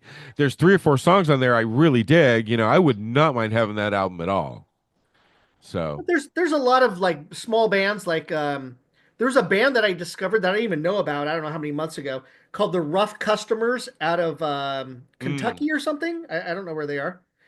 Um, but I found some of their stuff is pretty good, but they'll send you a bunch of other shit with it, right, stickers and right. koozies and like like Dino does for Foolish Relics. He sends out his koozies. know, he's got all his stuff, but that's one cool thing with smaller bands that that we can go ahead and actually associate with a little better. It's more of like a personal level, in my opinion, with the physical media thing and an exchange between a band or an artist. Yeah. I like it's yeah, I come from that I come from the album stage. You know, I grew up in the 70s. We had records. You know, if you wanted to have music, you had to go buy the 7-inch, we called them 45s back then. You had to go buy those at the supermarket or at the market, you know, or wherever you got them. Kmart. I used to go to Kmart and buy records, dude. You know, we had actual record stores where you would go in, like big huge record stores, and buy vinyl. Anyway, so it's really nice to have that, something to hold, something to look at. And a lot of these bands now are like you were talking about the extra merch they throw in when you order stuff, right? But even for instance, the CD Orchestra from Escape Hatch Records, that Chris Dowd project, and they redid that album Puzzle. It's got a poster inside. It's got, this extra media, that comes with it, the inserts that are in the album.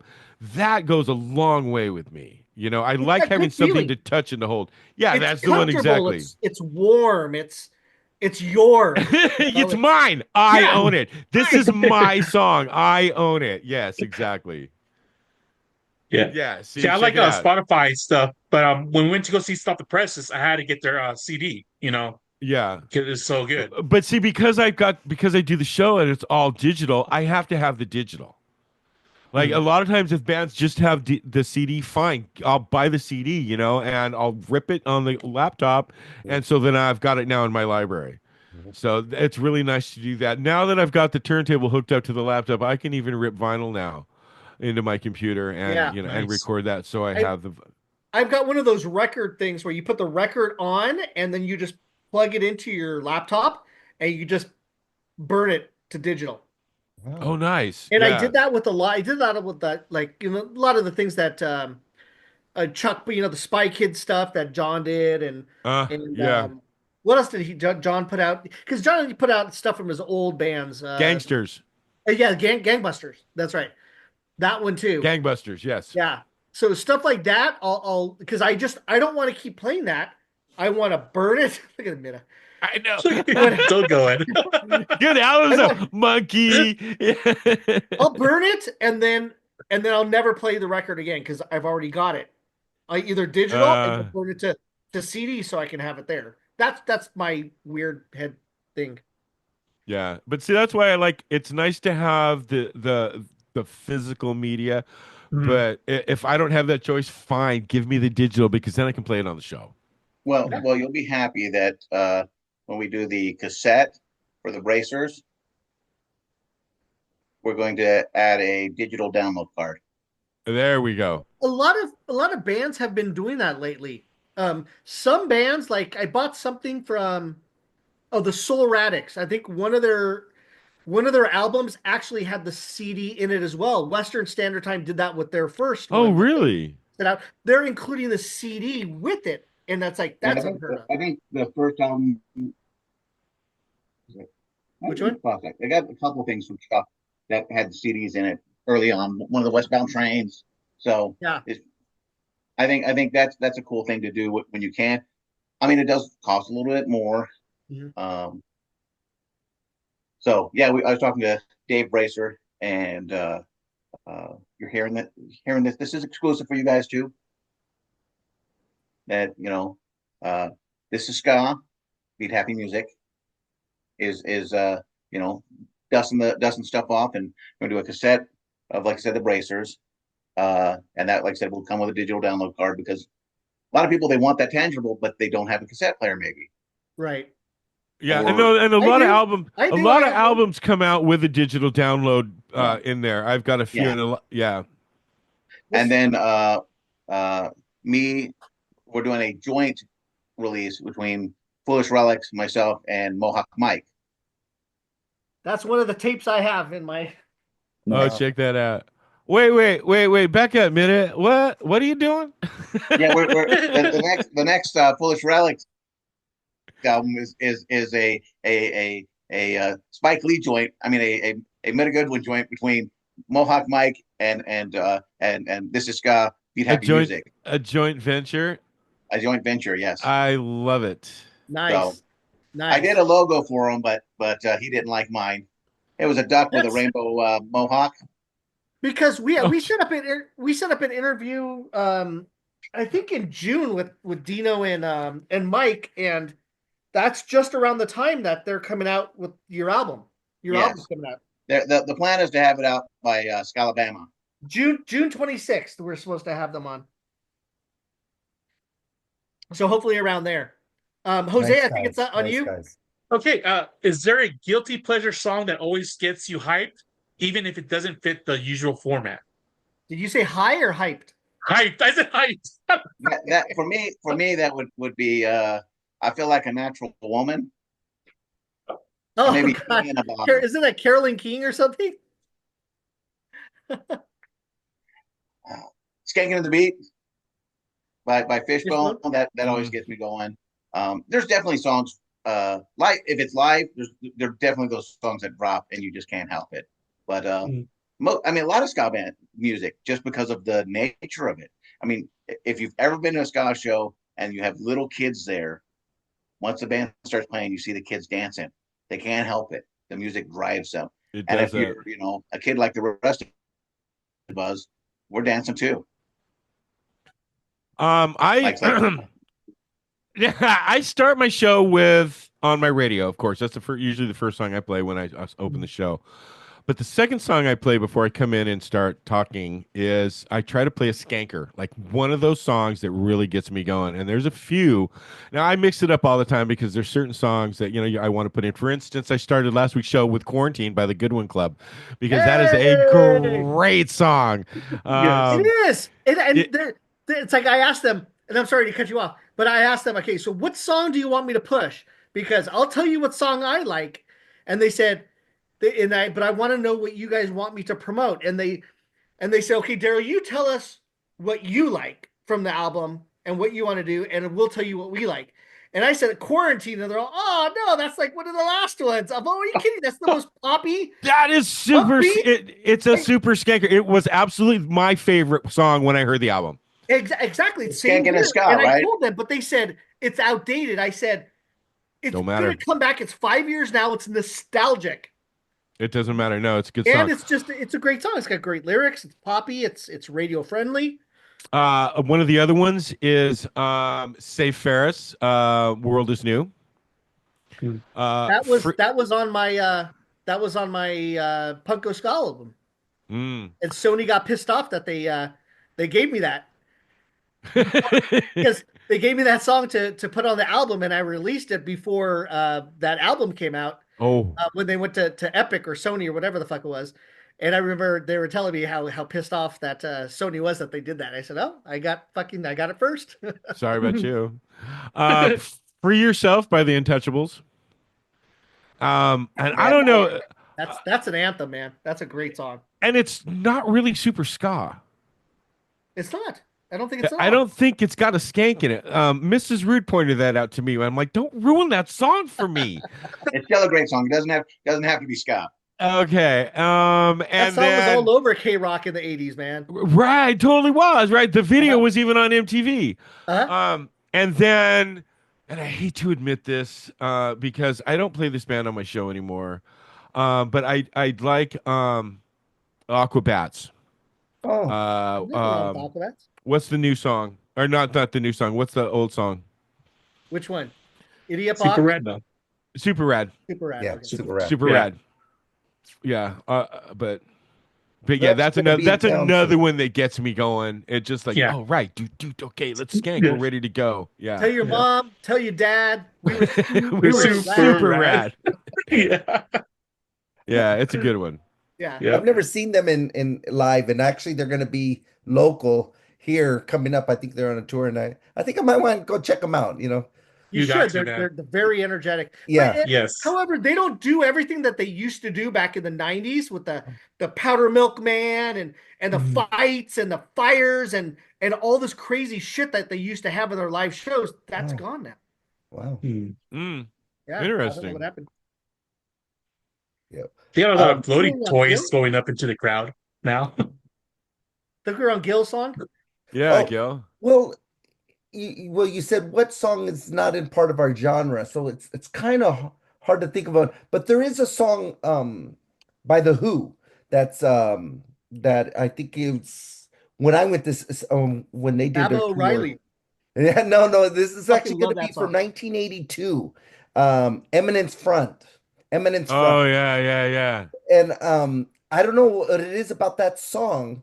And it's not even one of their most popular, typical Who song, but that one for some reason, just the guitar, Yeah. ding, ding, ding, ding, that it just goes on and on. That song that hypes me up. I saw them a couple Cool, years cool. ago at the Hollywood Bowl, and I was fucking ecstatic because I had missed them the year before because there The was a Who. shitload of fires. There was like all Wow. the fires, and you couldn't get anywhere around. And I was supposed to see them that night. And I remember all the fucking mod kids in high school were always all pumped up when they came back for the Kids Are All Right tour. Oh, wow. Yeah, I remember that because everyone's like, "Oh, I had a friend Vince Vorobiev that was a big fucking mod fan, and he was always sporting the mod shit, and it was fucking awesome." The I Seeker. saw Roger The Daltrey. Seeker is my Seeker, yeah. favorite. Yeah, that's a great Yeah, song. That is one. I Theater, think you Stockholm. requested that one on my show before, Stockholm Theater, Mikey. and it's Yeah. eighth row. It was basically a Who set, but Pete Townshend's brother was playing guitar for him, so it was based much of the same Who backing band now playing with Roger, but Pete's not it, but his brother is, and so it was, genetically it was pretty close. But to be in a 1,500 capacity music hall and seeing that, forget about it. Yeah, no. Especially eight rows back. Yeah, that must have been some. It was a stadium tour back when I saw him in '82. Yeah, I remember that tour. yeah. Oh, Yeah, it was a like couple of those dogs Loverboy in. was opened up for them. It was some crazy cheesy, rock bands opened up for them back in the day. So, is it you? I think it's my question. It's your right? question, I Okay. believe. So, Yeah. what are the biggest, some of the biggest challenges and rewards working in your field of radio?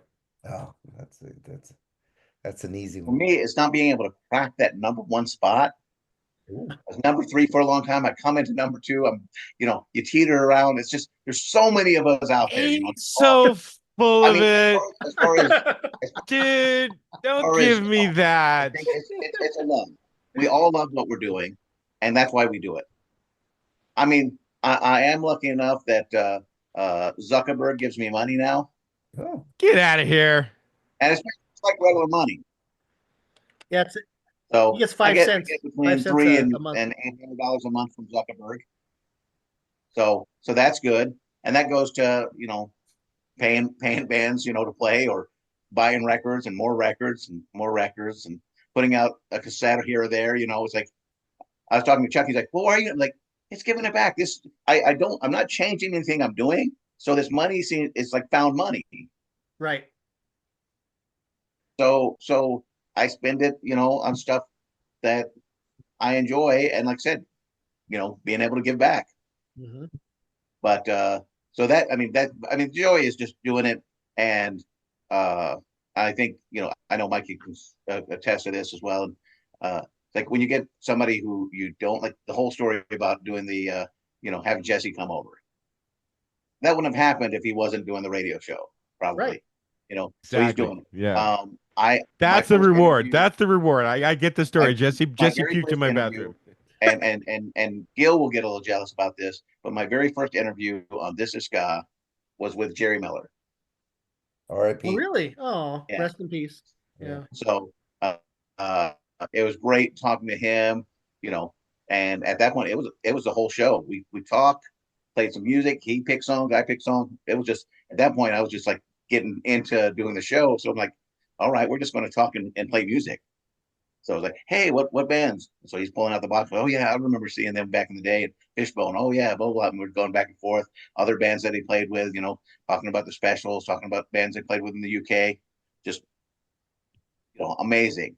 And you know, there have been some other ones. Joel Truda, I interviewed him. Um, you know, all the we I think both of us have pretty much interviewed all the authors. You know, Heather and Mark and Patrick and Daniel and Aaron Carnes. You know, so it's like neat to be able to give a platform, and I think that's one of the things, not just for the musicians, but for the whole art form. And then be able to just, you know, give shout outs when bands are coming through. I know Mikey couldn't do that when he was on the college radio, so he's freed up. And that's a big one for me, is just being able to share the love and the music that we love to whoever wants to listen. Absolutely. Yeah, and I think that's my biggest hurdle, is trying to get the show out to more ears, because I'm playing music that I love. I definitely love ska. It is my default, basically, you know. And I just want, you know, I work hard on the show, man. You know, I start putting it together in the middle of the week, and you know, I'm looking for new music all the time, and then I'll spend, you know, 4, 5, 6 hours Friday afternoon. I get home from work pretty early on Friday, and I'm working on the show until like 3, 4, 5. I get home at noon, okay, on Fridays, and I work on the show until probably 4 or 5 o'clock in the afternoon, you know, trying to get it finished up. And I just want people to hear it, because I want them to hear the new stuff. I want to try to promote these bands, because the payoff is, like Middagh said, getting to talk to these bands. I've got to meet so many really cool people and really cool ska bands and get to know them. And like, these people are like, the ska community is the coolest community, you know. A lot of the listeners to my show are people in ska bands. You know, so we have John Roy from Smoke and Mirror Sound System. You know, I've got Ski from Sound System 7 that listens. Dino from Foolish Relics. You know, this ska community, these people listen. And that's the payoff to me. And it's worth every minute of my time. You know, you were talking about Sean. He's freed up on Wednesday afternoon. He doesn't have to work on the show. Are you kidding me? I wouldn't know what to do with myself if I didn't have a show to work on Friday afternoon. I wouldn't know what to think about all week long, going, is there a new ska out? Oh, what did what's that ska podcast that comes out with ska news every week? Oh, on the upbeat. Yeah. On the upbeat. You know, what's new? What did I miss? Yeah, You know, that's what I hear. that's my thinking all week long. By Friday morning, I'm listening to Catch a Wave, and I'm going home Friday afternoon, and I'm putting my show together. I'm in ska mood from Friday morning until I do the show. I love doing the show. It is so much fun for me. I'm having a great time doing it, and I just wish more people could hear this new music that I'm playing for them, you know, and that more people would be exposed to these bands. So one of the payoffs I had is one of the listeners was telling me I've been playing Sugar High by the Resignators. They sent it to me weeks before they released it. I love it. I mean, I love that movie Empire Records. So when I heard that, I'm like, I'm hooked, right? And I played it like every week because it's a great song. And so when they released it, Shantae was like, "Oh, I've heard this on Mikey Rhude's show. He's been playing this for weeks." And I'm like, "Yeah, because it's a great song." That's payoff to me. Yeah. I heard this because I heard this first because I was listening to your show and heard it. When I'm at Supernova and Phil from London comes up to me and goes, "Mikey Rhude, oh my God, you've turned me on to so much." I'm like, "Who is this guy?" I listen to your show. I'm like, "Yeah." I'm like, I listen to your show all the time. I'm like, "No way, dude." And he's like, "Dude, all the time." And just the nice You say that. from I'm sorry. From Len, the band Len? No, I don't think Oh, so. I thought you Phil said that. Phil Bora, I think his name is. Oh, He okay. he's just a guy from London that listens to a lot of ska, and like he listens to my show. I had no idea. He probably listens on Mixcloud, right? But that's the payoff Yeah. of doing, what of doing all this work during the week. I don't think about that. I do it because I love to do it. I do it because I love to do my show, and I have a great time doing it on Saturday morning. Mhm. Yeah.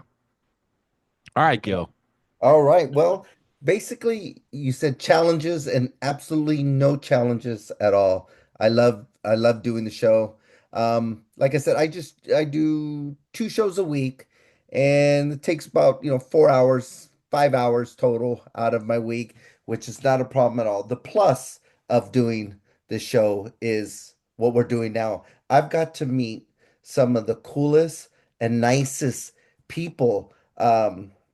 Just going to the shows, the gigs, and then getting to know the people, adding people friends on Facebook and things like that. You're not real friends, but I call them internet friends. But I've got to meet so many people. I've gone to, just from San Diego up to, Los Angeles. I've not had one bad experience going to any show. Everyone is so kind. I think, well, I'm 61 years old, and I think at this stage in our lives, I think we're just happy to be alive. It wasn't when we were young, we had so much testosterone, and all we wanted to do was just fight. And this, now it's not, man, it's a huge love fest. And I've met the coolest, nicest people. And because of the show and because of the people like yourselves who I've met, I've actually got to meet band members. When we were kids, we'd go to a show and we'd just be, one person out of thousands in the audience. Now you actually kind of get to up and say, very nice to meet you. Can you mind if I take a photo with you, or can you give me a shout out for I met Roddy Radiation, Jerry Miller, Silky and Topcat and Lenville Golding. I've met a couple times, and we'll probably see him again in a couple weeks up at La Santa. He's gonna be performing. So I'm not being a name dropper, but I'm just saying these are examples of people I've actually, we because of what we do, we have the opportunity to kind of meet our heroes, Mhm.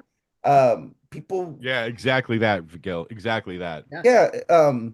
So Yeah, I don't know about you, bro. I'm a huge fanboy. Like I totally fanboyed when Jesse was here. Yeah. Dude, Jesse in my Yeah. yard. Seriously.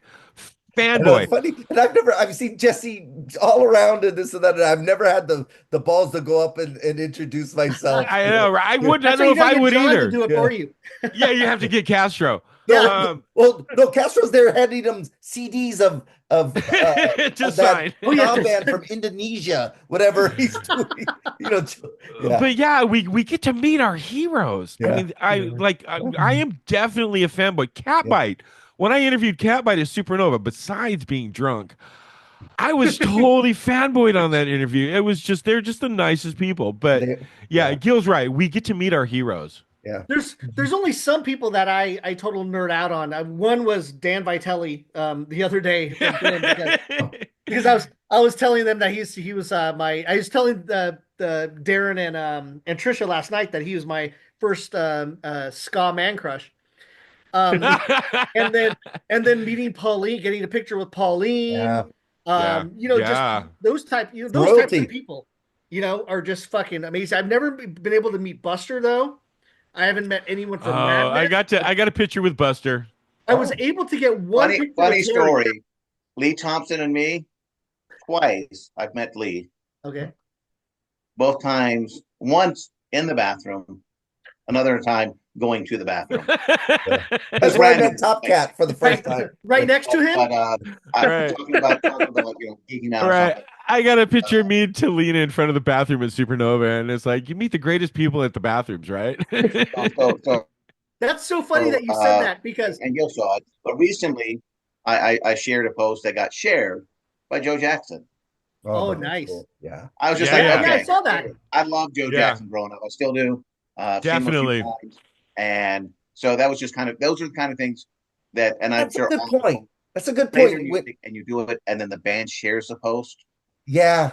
It's like, Or even they like it. Even if somebody lot of famous. Yeah, or make a that's not comment. what happens. Oh my Even God. other friends of mine, Yeah. it feels great. But the best thing was the trumpet player for Mustard Plug told me that anytime that I give him a shout out or one of his bands a shout out, his dad follows my page and thinks he's made it. He goes, my dad thinks I've made it because of your page. Oh, Like, that's so all right, awesome. I Nice. made it now. More payoff right there. Yeah. Yeah. It's like, dude, if I can give your dad a sense of pride about you, because I go, you're a freaking Mustard Plug. I mean, that's the big deal. But it's like a sense of pride for you because he sees this on my page, I've done something right. Yeah. Mm. Yeah. That's funny that you say it, because when I nerd out, I nerd out not with artists as much as people in movies.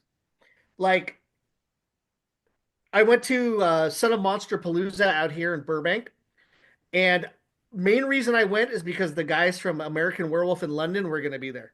Oh, It's my absolute favorite horror movie. And so David Naughton, the main character, was at the table when I first got there, and I was like, "Oh my God!" And I was just saying hi, and all that stuff. And then Griffin Dunn was also at the table later. But then I went to Griffin Dunn's.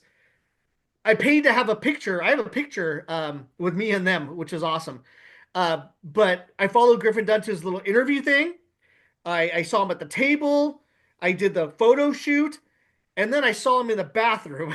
And this guy probably thinks I'm some fucking stalker after him following him in the bathroom. Yeah, thought that was you pretty- need to get the bathroom thing going on. That was pretty, that was I got pretty I got a damn bathroom story too. God, well, I don't even remember when it was. It had to be in the 80s. We were at a bar in Long Beach / Seal Beach for Social Distortion. And I went to the bathroom and I went in to pee, and there was a guy standing next to me and he had a tank top on.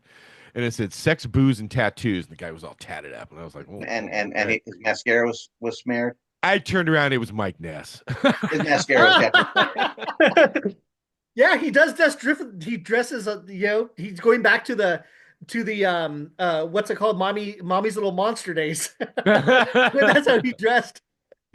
This was like during the Prison Bound era. Oh So that God, tells you love how that. long ago that was. Yeah, I have the Ichabods? self-titled, I think it was Ichabods in Long Beach.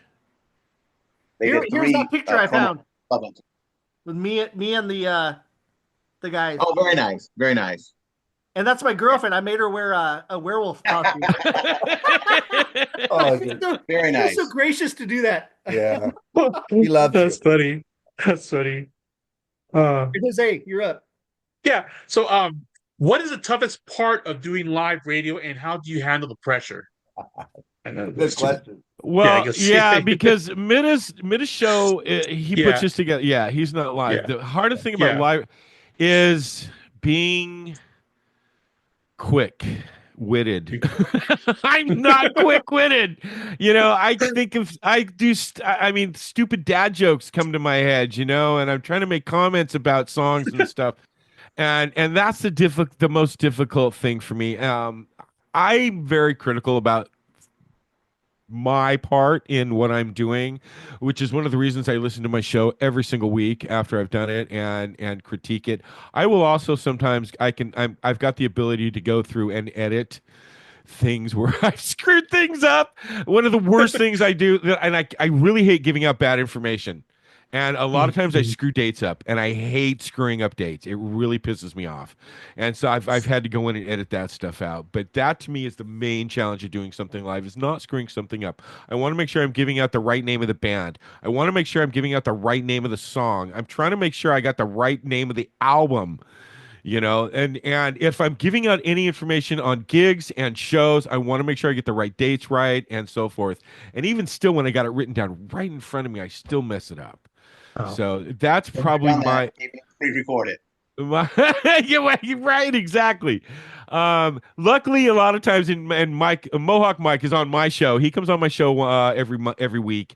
He calls in with his international pick of the week, and we'll always joke that, oh, you can fix it in post, because a lot of times I can fix it in post. But that to me is the biggest challenge, is making sure I get stuff right when I'm on air live.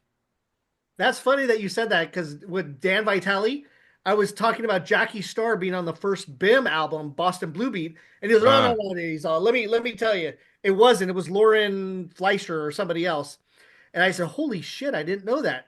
And it got me to think, I've got to get my shit right. That's the first time I've been called out. I just wait. Normally if there's people that to correct, I don't do it. I let Middagh do it on the comments. In the comments. Curtis, of course.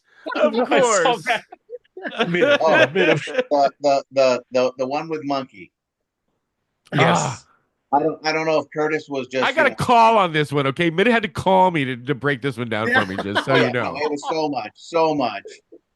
Somebody like, wait a minute, is he just making this up, or does he just does, or where did he get this information? It is so wrong, and of course it was with the Squirrel Nut Zippers, it was Hell was a song that you guys couldn't think of. It was Junior and Duniev, from that girl band, Rude Girl Review.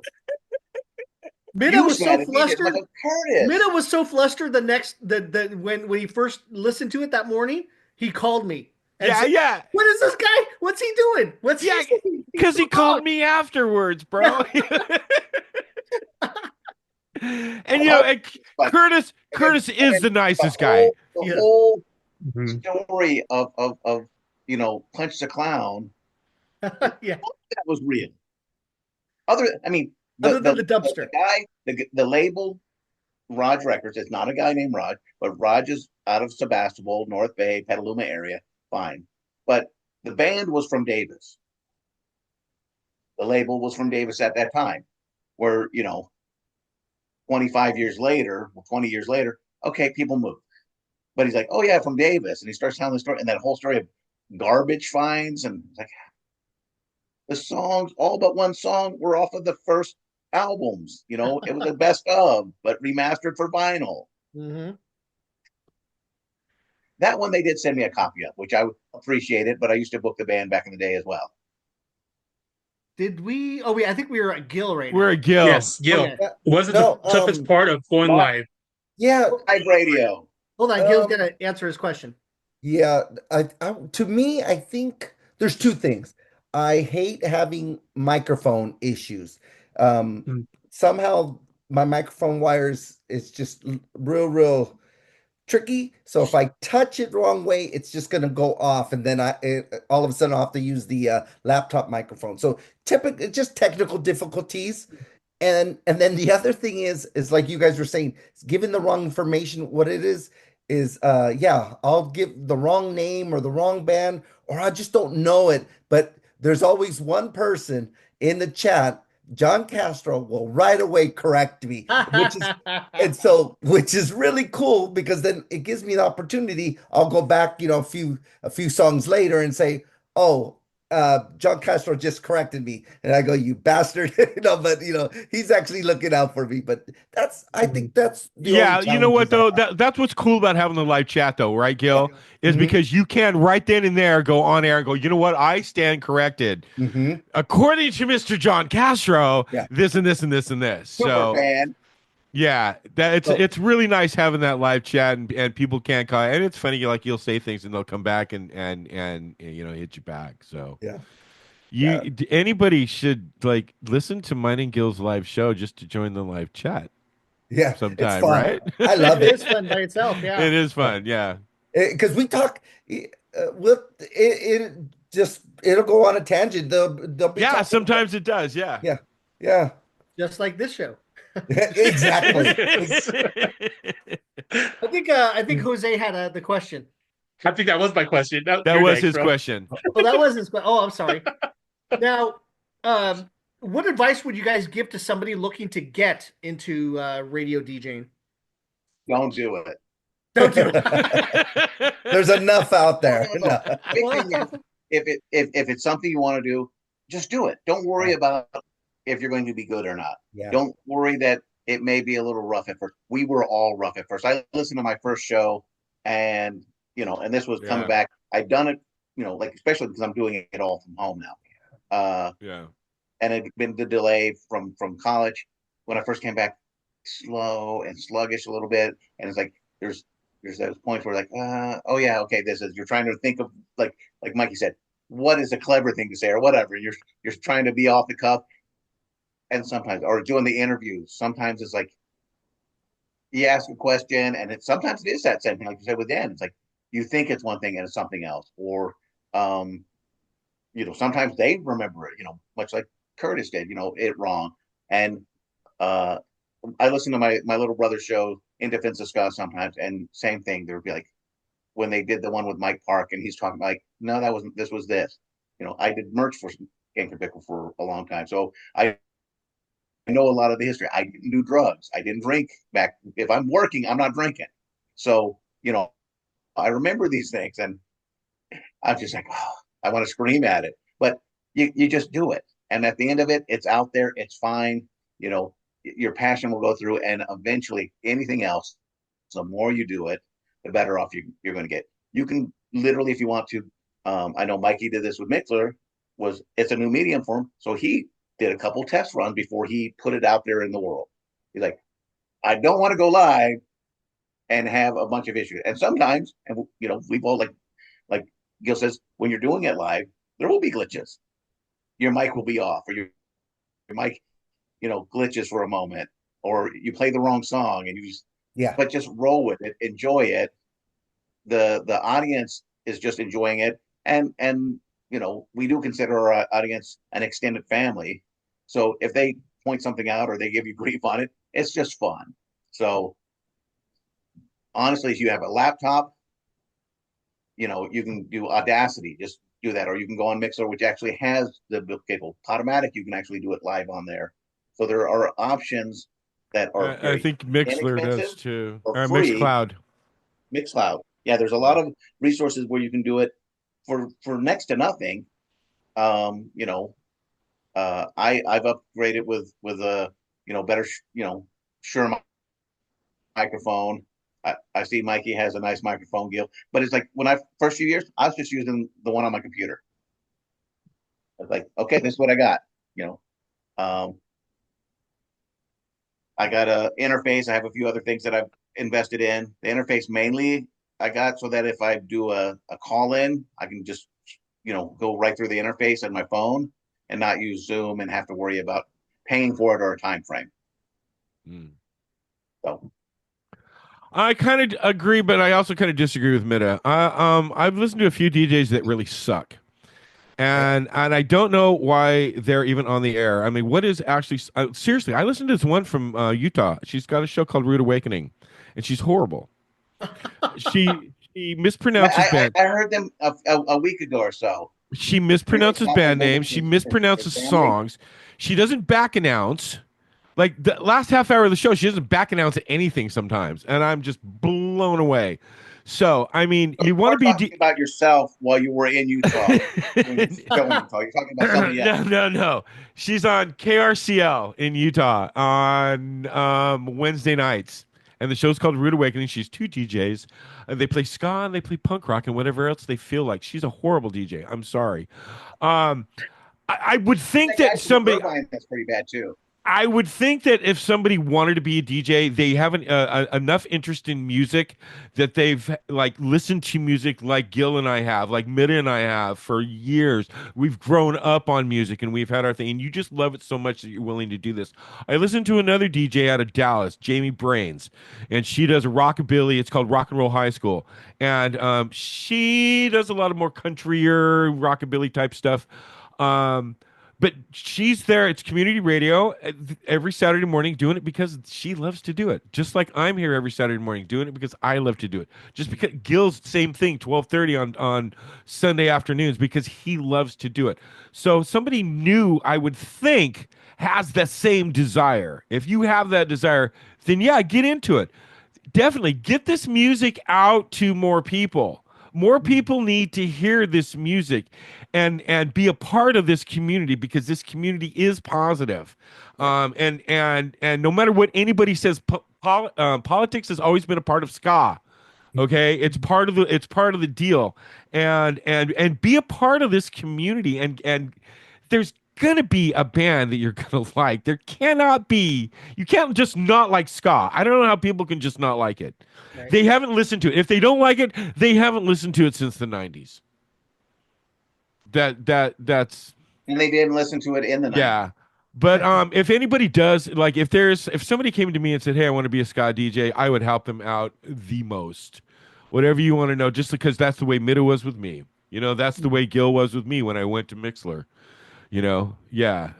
We're all here for each other. We're here because we love the music and we want everybody to hear this music as much as Yeah. possible. We want to promote these bands that we get to see and that we get to talk to and that are heroes, that play this great music that we love. We want to promote them as much as possible. So yeah, do another ska show. Absolutely. Get it on, man. Bring Oh, it we'll have on. the kind of show. Yeah. Yeah, I agree with these fellas here. It's just do it, have fun. Don't take it too serious. Because I mean, like you said, we're not getting paid. Well, I can't speak for everybody, but I'm not getting paid. I do this for the love of the music, the love of the cultures, the subcultures, and and I do it for fun. I mean that it's all about having fun. And then the advice I'd give them is just, go promote yourself, go to shows, make up flyers if you can. I give out decals. You know that, Daryl. I give Yeah. out decals left and right. I go to every show. There you go, Middagh. Whatever and I'm giving out 50 to 75 to 100 decals every show I go to. And I just, if I could just get one person just to follow the show. I mean, I just give, and give the person a chance, because we're all different. I mean, it's the same genre, but our personalities, as you can see, we are completely different. But so if there you go, if Oh, he's there's not even not, looking. yeah. So that would be my advice. Is just don't give up. Like I said, we all start off poor, and you improve. You improve. I would say my my trajectory has gone too high, but I love it. I have such a good time. And again, I've met the nicest people, the funnest people. Yeah, there you go. That's actually one of the newer ones, I think. Yeah, right on. Yeah. Well, Gotta Nice. look for Now, Midas. I think it's you, Yeah, Jose. like I said, yeah. if you Oh, want I to get get into it, one get last in. question now. What criteria do you use to decide a track makes it on the air? Or Peter? Ooh, good question. Well, to begin with, is it the Scoffalites? Is it a band that members of the Scoffalites are in? No, a lot of it is what I listen to it, and if I like it, yeah, I'm going to play it. yeah. And there's been only a couple tracks, the Scoffia, the Oh, I even got your old the ass Dutch Beat Happy Scoffia, Beat Music. Happy Music. Yep. Sorry, go But ahead. there's only been a few tracks that I've been sent that were clean tracks that I haven't played. One just was not uh, appropriate for the show. It did not match in any way. It was not ska, not ska Jason, wasn't dub, was no jaw in it at all. And there's another one that the recording was just very bad, low quality. Oh, And I said, hey, keep it up, send me stuff later. I'll listen to it. There are tracks where I'm just like, I would love to be able to play Racist Piece of Shit on my show weekly for the next 3.5 years. But I'm on a lot of FM and some AM stations. So I got to be conscious of it, and I'm not going to edit it down. Mm. So that's one of those things. So for me, I got to be conscious of, is it clean or is it easily edited? Mm. If I can do a quick, edit on something, fine. Or if there's a clean version out there, radio edit, fine. But I'm not going to play "It Doesn't Matter" by the Blue Meanies, because it fucking doesn't matter. I'm not going to play, Devil's Night Out. That evil motherfucker said, burn this Oh, place. yeah. Hold on. Yeah. Hey guys, somebody wants to say hi to you guys. This is Rich from the Goodwin Club. Say hi to Middagh, Mikey, Gil, and Jose. Sorry. Oh my gosh, what's up, everybody? Yeah. How's that? Hey, what's going happening? on? Aloha. Hiya. I love it. Are you guys on some sort of Yeah. The best call ever, or what are you doing? Yeah, we're doing an interview right now. So I just wanted to give you a shout out. It's now. Oh, hopefully no one saw your number. Oops. I'm writing it down. It's too late. It's very clear. Do you think you guys got everything that's going to make the ska scene the best that it could ever be? And I love you all. Talk soon. Oh, hey, I'll call you back. No, After. no, hey, we love you back, man, and we're waiting for new music. Okay. Yeah, And they come, You know what? We were just literally having a Goodwin Club thread conversation about that. Yes. It could happen. okay. And I just talked to Daryl. We're talking about you guys coming back to Hawaii. Dude, let's go. I'm like, man, it's been like how many years since I've been to Hawaii? Let's make it happen. Right? We'll get Red Session and Tantra Monsters. Oh my god, dude. Big Okay, promises. I don't want to take up your time, but like the first show I ever saw was Goodwin Club, Tantra Monsters, Vitamin L, Skink and Pickle. Oh, yeah. Oh my. So Tantra That'd Monsters, be a good show. Yeah. bring it, please. Good talking to you, Awesome. man. Awesome, Rich. All right, I'll call you All after. right, I'm sorry. See you guys. Okay, bye. He called and I put him to voicemail, but I said, "Hey, this is a good opportunity for him to say hi to you guys." You're like, Because I've been hand on my show that I'm working with. I know I've been bugging them. I told Tommy, I said, "Look, Tommy, you've got to call into some of these radio shows. You've got to make an appearance because they don't give a shit about anybody else except the singer, really." So, so and they definitely don't want to hear from me. So I said, you got to call into one of the shows one of these days and say something and just make an appearance and shit like that. And that's why I wanted them to say, see, hey, radio is important too. So that's another aspect. Oh no. You tell Tommy she can call into my show anytime. Yeah. I'll have her. She can call in live if she wants. We can do a live call. And Gil, I can walk you through that, bro. That's not a big deal. And Middagh, just so you know, if there's any song that you need edited to take a few curse words out, let me know. I think the edit one, I can do the editing. There's certain songs I don't want to edit because it's, Well, no, you got a good point. No, you absolutely do. What is it that the new song from Catbite? Tired of the Talk? Yeah. Yeah, I heard an edited. That's a quick reversal on there. There's a whole but there's a whole chorus of. No, but I mean it's an easy one to fix, Yeah, really. but there's like 4 or 5 of them, and like I understand it, but it's yeah. It's not an easy. It's when it's like I said, you do that, it flows well. I was able to do that one, but like I said, it doesn't matter by Blue Media. Yeah, but there's a few songs that song I wouldn't touch. It's like you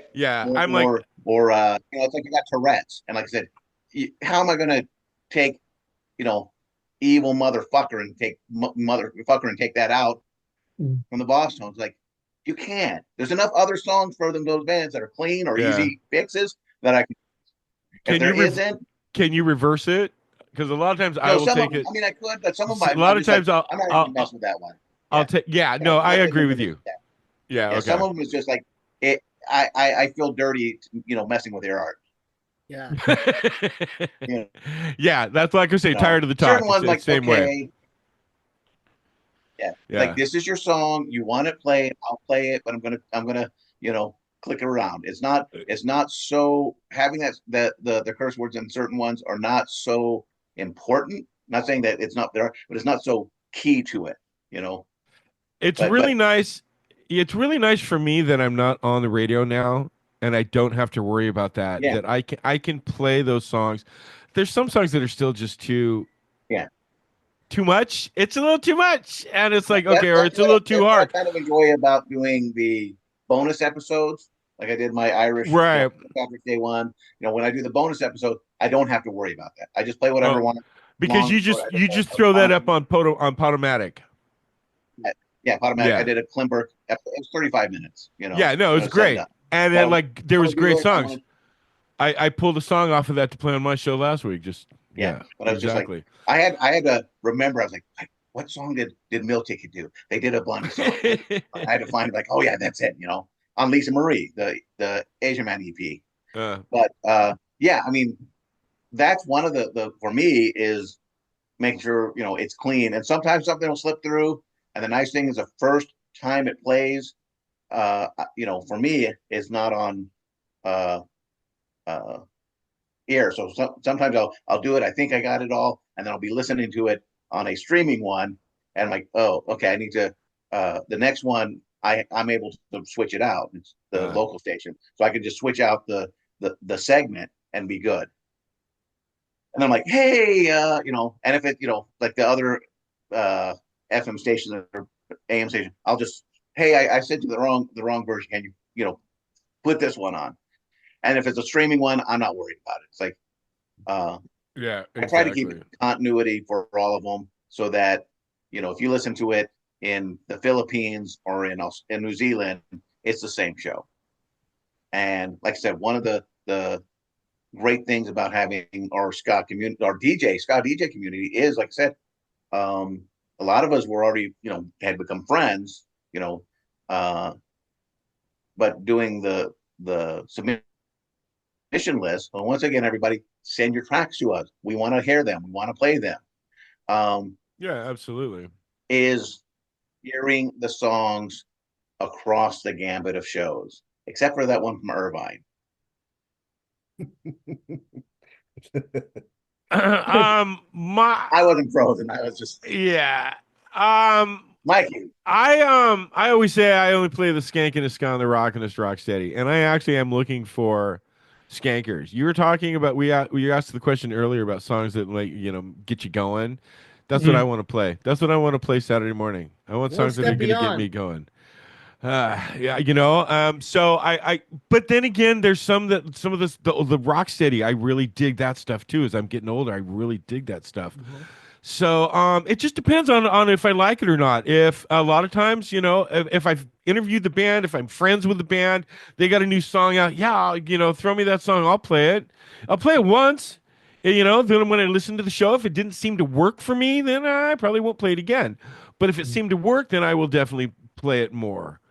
So it's, that's honestly, that's what it is. Do I have a show promo from you?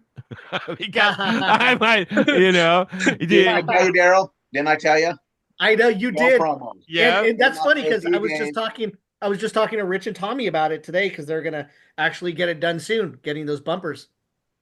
That's awesome. I've got one from them already, and I love it. Yeah. Because was it Rich?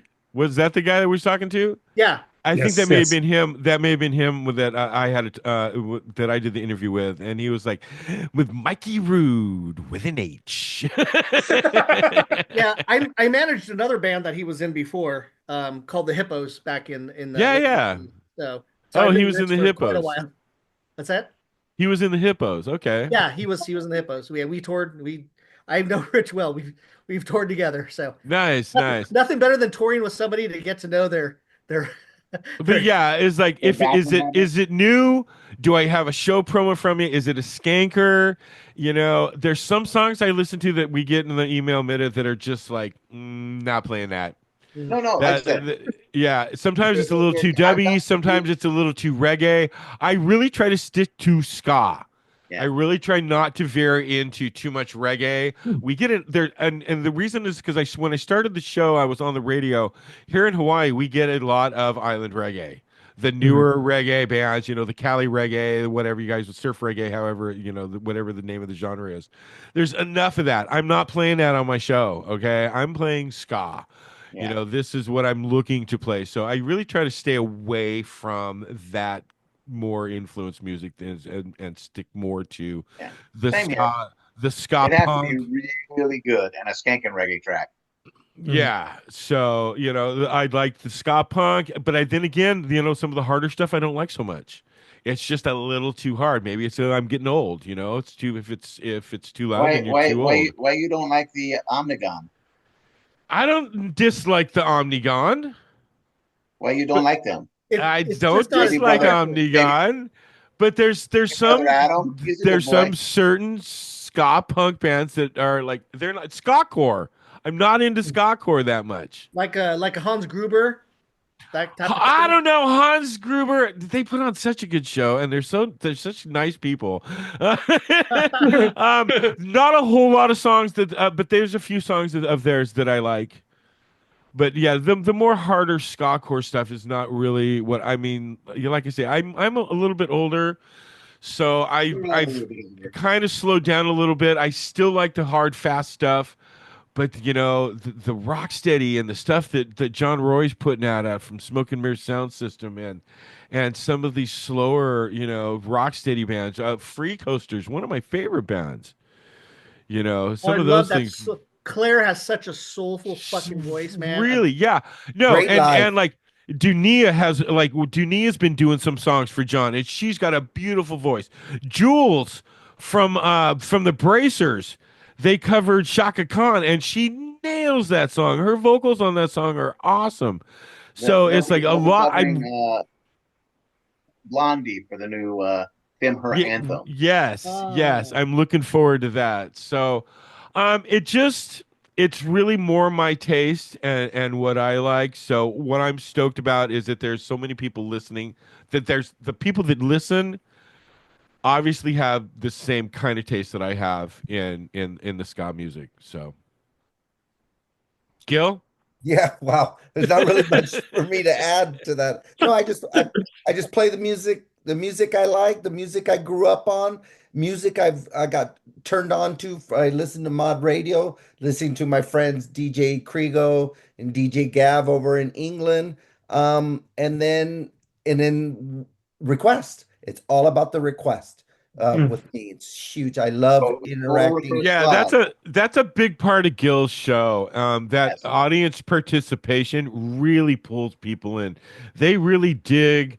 I mean, like obviously Castro, 3 songs. Yeah. You know, Mermaid in the Hills, 3 songs. You know, PX, he's good for a couple of songs. You know, God forbid Baldy show up because you never know about him. You know, he'll request 8. Yeah, right. But it's that whole audience participation thing. Gil could do a whole show of just requests.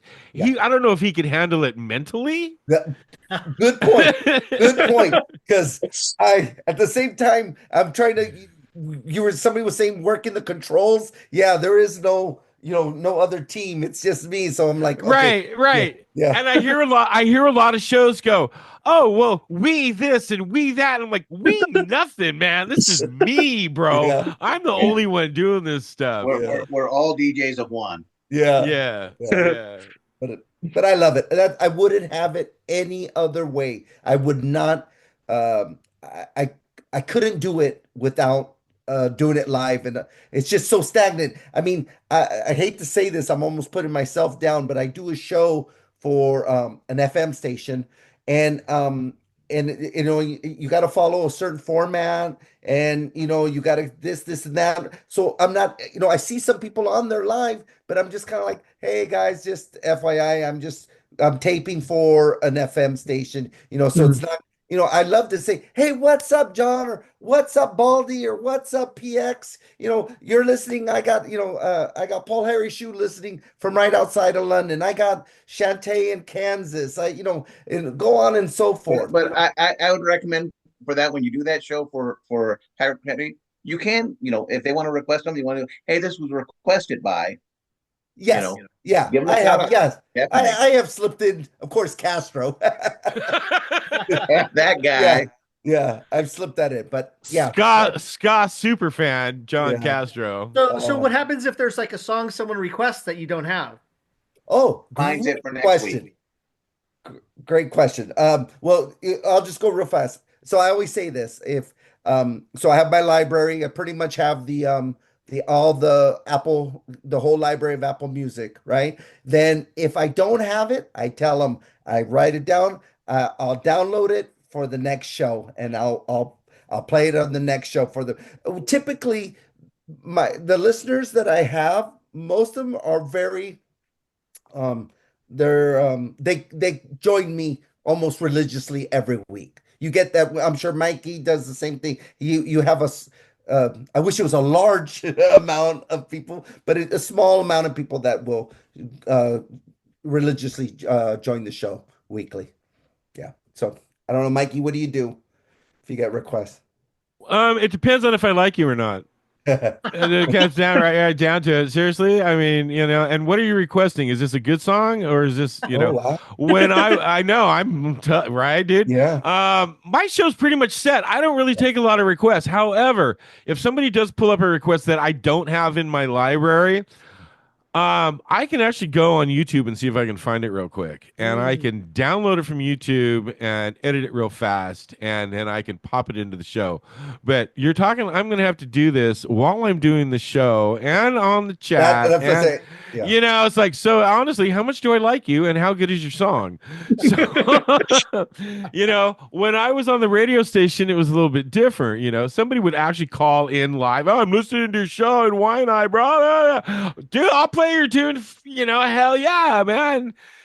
But like I say, I pretty much got my show set up, ready to go that night. But like, for instance, even if I do Rude Awakening, every once in a while, somebody like, hey, can you play this? Yeah, sure. I got, it's only a 2-hour show, but no big deal. I have done that before, though. I've actually gone onto YouTube and downloaded the song real quick and edited it and then popped it into the show. So it's possible, but like music library just gets bigger every single week because there's so much new music that comes out every single week. Right. So, but yeah, it happens every once in a while. Somebody requests something I don't have, and then I've got to go pull it. But that's usually what I do. Yeah, when I did college radio, probably like you, Yeah. it's what you have in there. At that time, for me, it was what was in the station because it was carts, they were like 8 tracks, and records. That was it. When I first went on the air. Yeah, later, right. But are you seriously going to go dig through the freaking vinyl vault to find somebody's request? You're playing the stuff, you have it, and if somebody called and I knew we had it in the station in the library, I'd pull it out and play it for them because once again, like I said, it's somebody spending the moment to call and request it. I There were get that. times where somebody would call, I knew we didn't have it in the station, but I knew I had it at home. I was like, you tune in next week, call me again, I'll play. Yeah, that's I'll make fair. a note, put in carry a case of records from home every week because there's stuff that I wanted to play or support. Hey, like a good DJ. Carrying a case of vinyl to the radio station every week, man. Because it's like there was going to be those songs that I had or I wanted to play during my show that they didn't have there. So, all right, but guys. Yeah, it's supporting the scene, and it was like me and Daryl, both come from a promoter background as well. So it's like we did that for years, and then at a certain point it starts shifting. Now he's doing management and booking. I'm doing still doing some booking like show wise, doing some promotion, but it's a radio, and doing the social media, trying to blast that shit out everywhere, and trying to give a platform for the bands to connect with. You're pretty prolific on social media, Middagh, I must say. That's why I make the big Zucker bucks. Now, if I can get some of that influencer money. Yeah. I've got to announce that you guys are officially the longest interview that we have had. You guys have beaten out 2 of the big dogs, Chuck Wren and Middagh Goodwin. I beat myself off. Well, you're interviewing guys that talk a lot. Did you just say? I know, right? Did you hear yourself right now? I know what I said. Okay, you are gonna edit this, right, Daryl? No, none of this gets edited. Oh, you gotta be kidding me. Mikey, I'm just going to let you know when Adam Davis listens to this and you're talking about how Omnigone is not so good. I did never said Omnigone was not so good. Back on Casey Phillips and Scott Parade. It's all going to be out there. Well, I've got to say, Hans Gruber, good music. Well, good live. Better Name of band. Oh my God, totally Oh, it's great a name great- of band. great Fucking No, amazing. and like I can't remember what the lead Greatest singer's name football is, right? ever. I can't remember what the guy's name is, but this dude, he gets out there and like gets down to his chonis. He's Oh, yeah, in I've his seen that. underwear on stage every single performance, and it's like I don't have the balls to do that, man. You know, I'm like he's got big balls Okay. and puts on a great show. I'm just saying, Are you- the young man. Armadillo in your pants. I'm like, dude, he I mean, if you don't brings have the it. balls, you can always stuff it. Are you sure you're not going to Continue edit be this, gone, Daryl? man. Doesn't get edited. I think it's time to stop. I think so. Okay, this is my last question, and then we're gonna close it out. What does the future hold for each of your shows? Gil? Yeah, let's go backwards this time. Yeah, no, Yeah. just hopefully just more music, more listeners, and more life. Yeah, I would like to get the show out to more ears. That's the main thing I'm hoping to push. I'm really stoked. I had the most active unique listeners. That's what they call. We get an email after our show every week. Don't you get one to go? Tell Not you how anymore. Yeah, I don't. Not anymore. Oh, I get one every week. Tells me how many unique listeners I have because a lot of time, people tune in and they tune out. I have a 3-hour show, so I don't expect people to listen the entire show, but they do. But people tune in and tune out, and it gives me a unique listeners count, and it was the highest that I've had since I started doing the show. I'm Nice. I'm super stoked on that. I think part of it was because I had all of some ska band listening on their way, kind of a thing. But I'm not looking at stopping anytime soon. I'm semi-retired as it is right now. My brain is set in this mode. That's why, like I said earlier, when I quit doing this show at the radio station, it was like I can't stop thinking this. I think about doing this show all week long, basically. And Saturday mornings are my favorite time of the week, and it's my favorite place to be. So I'm hoping for just to get more ears on the show. It's a labor of love. It's something I totally thoroughly enjoy doing, and I hope you can tell by listening to the show, you can hear how much fun I'm having when I'm doing it. So Fantastic. For me, Okay, that's it, guys. Thanks. Oh, I'm sorry, Middagh, go ahead. basically, it's a lot the same. It's like I don't see myself stopping. The fact that I'm able to do this from home if I want to. I'd like to at some point start going back in the studio, at least like maybe for the Tuesday night show, go in and do it live in the studio. Because I used to enjoy doing that back in the day. So I'd like to add that, even if it was just an additional outside of this. Goal is, I need about 40 more Podomatic subscribers or followers, so I get 100 there. I'd like 100 on there. I get more listeners on there than that, but I think somewhere around 66 that have actually went, okay, you did it recently there, Daryl, following me on the Podomatic. So you get that update. I follow you on the Podomatic. Me too. Yeah, follows me, the best. I'm about 66. I'd like to hit 100, It's really like the to best hit, place to listen. 100 stations. I want a worldwide domination. there you go. You're not at 100 stations. What is No, six? I've probably been on 100 stations total. What do you got? 72 right now? I was on it. I'm off. I'm about 80-ish right now, 83, I think. Wow. God, So I'm getting Amazing. close. world domination. The goal is, right now, From and it still Modesto. boggles my mind, that in the short amount of time that I've done this, and a lot of it is just taking those things that I learned with doing booking and promoting for bands. I'm like, okay, what can I do with that? So all the merch, is like, okay, I'm doing merch, doing street shifts, whatever. I'm just like, I give it away. Like I said, I'm getting money from Zuckerberg. I'm giving that back out. Whatever, but a lot of it is just the more that any of us are out there, the bigger reach that these bands have. Mm-hmm. And we all remember going to a show where a band that nobody knew, and there's 350 kids there. That doesn't happen anymore. I saw Big D and the Kids Table with Kilograms and my favorite hardcore ska band, Omnigon, with my little brother Adam Davis there, and it was half filled in the small room at the Starlight Lounge up in Sacramento. 100 maybe people.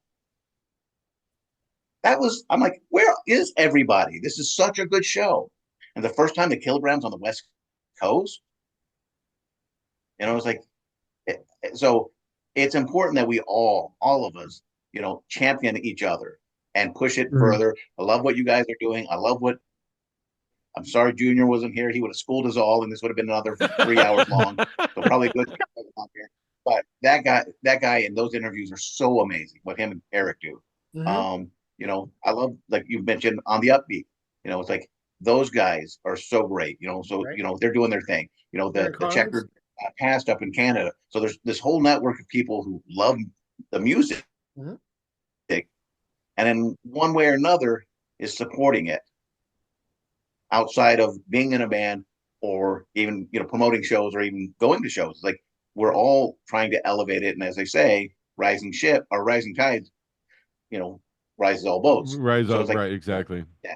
So we just need. Yeah, I was just say big shout out to you, Daryl, for doing Jose. this. Yeah, and Jose. Yeah, this guy right here. Top liver. For doing this, man, and getting it out there. I mean, you guys just recently started putting this out on YouTube, right? We started. I don't know. We started with an idea. I don't fucking remember when it was. It was last year, I think. I don't. It was last year. You're talking about it, and then you started. Yeah. We started doing it like a few months ago. Yeah, we just started doing it to spread the word and stuff like that. Plus, we love talking to bands. It's fucking cool. I know, right? Even though we don't get free shit like you guys. I mean, never get anything. Finn is the only one getting free shit, bro. I'm like, the only thing, like, hey, MP3s, send us your MP3s. Honestly, and maybe a show promo or two. We don't even get into shows for free. No, we still gotta pay. We don't even get a guest list. I insist on paying. I don't. Astro and I got into Death of Guitar Pop free in Vegas. Oh, yeah. Nice. I did get on Voodoo Glow Skulls. I think it was that ever since the COVID hit and like when it came back, everyone's came back. We wanted to all support the scene, pay and all that stuff. Absolutely. Now people are getting on guest lists, and I'm all fuck. I remember. First ska show I went, like regular, like club show. It was Slackers, Agrolites, and We Are the Union. And I show up. I bought tickets ahead of time, and my roommate was in Montana. He went out there to work, so he didn't come back. So I have an extra. But I show up, and I could have whatever. Like, whatever. It was $20 a ticket. So I'm like, no, that they need it. I show up, and I'm getting grief from the guys. Hey, why didn't you? Like Brent was like, yeah, I sent you a message, but you had already bought your ticket. And so, like, yeah, well, that's what we got to do right now. Right. Like, we need to do this. So, right. It survives. Yeah. I just try to get a DJ gig now at the shows. So when I knew Red Session was coming, I'm like, dude, you're going to DJ. Come on, let me DJ, man. No, I love that band. Actually, it's a fucking good band.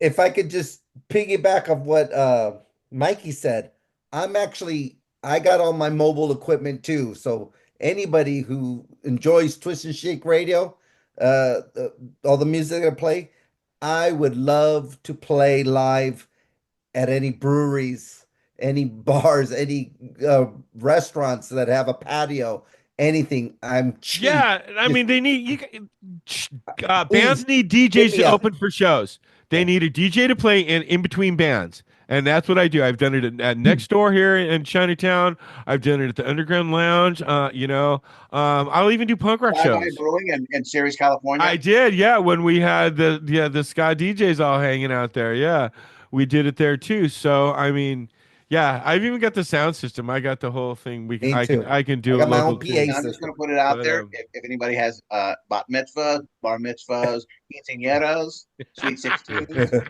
skills all down. get us all down. I am.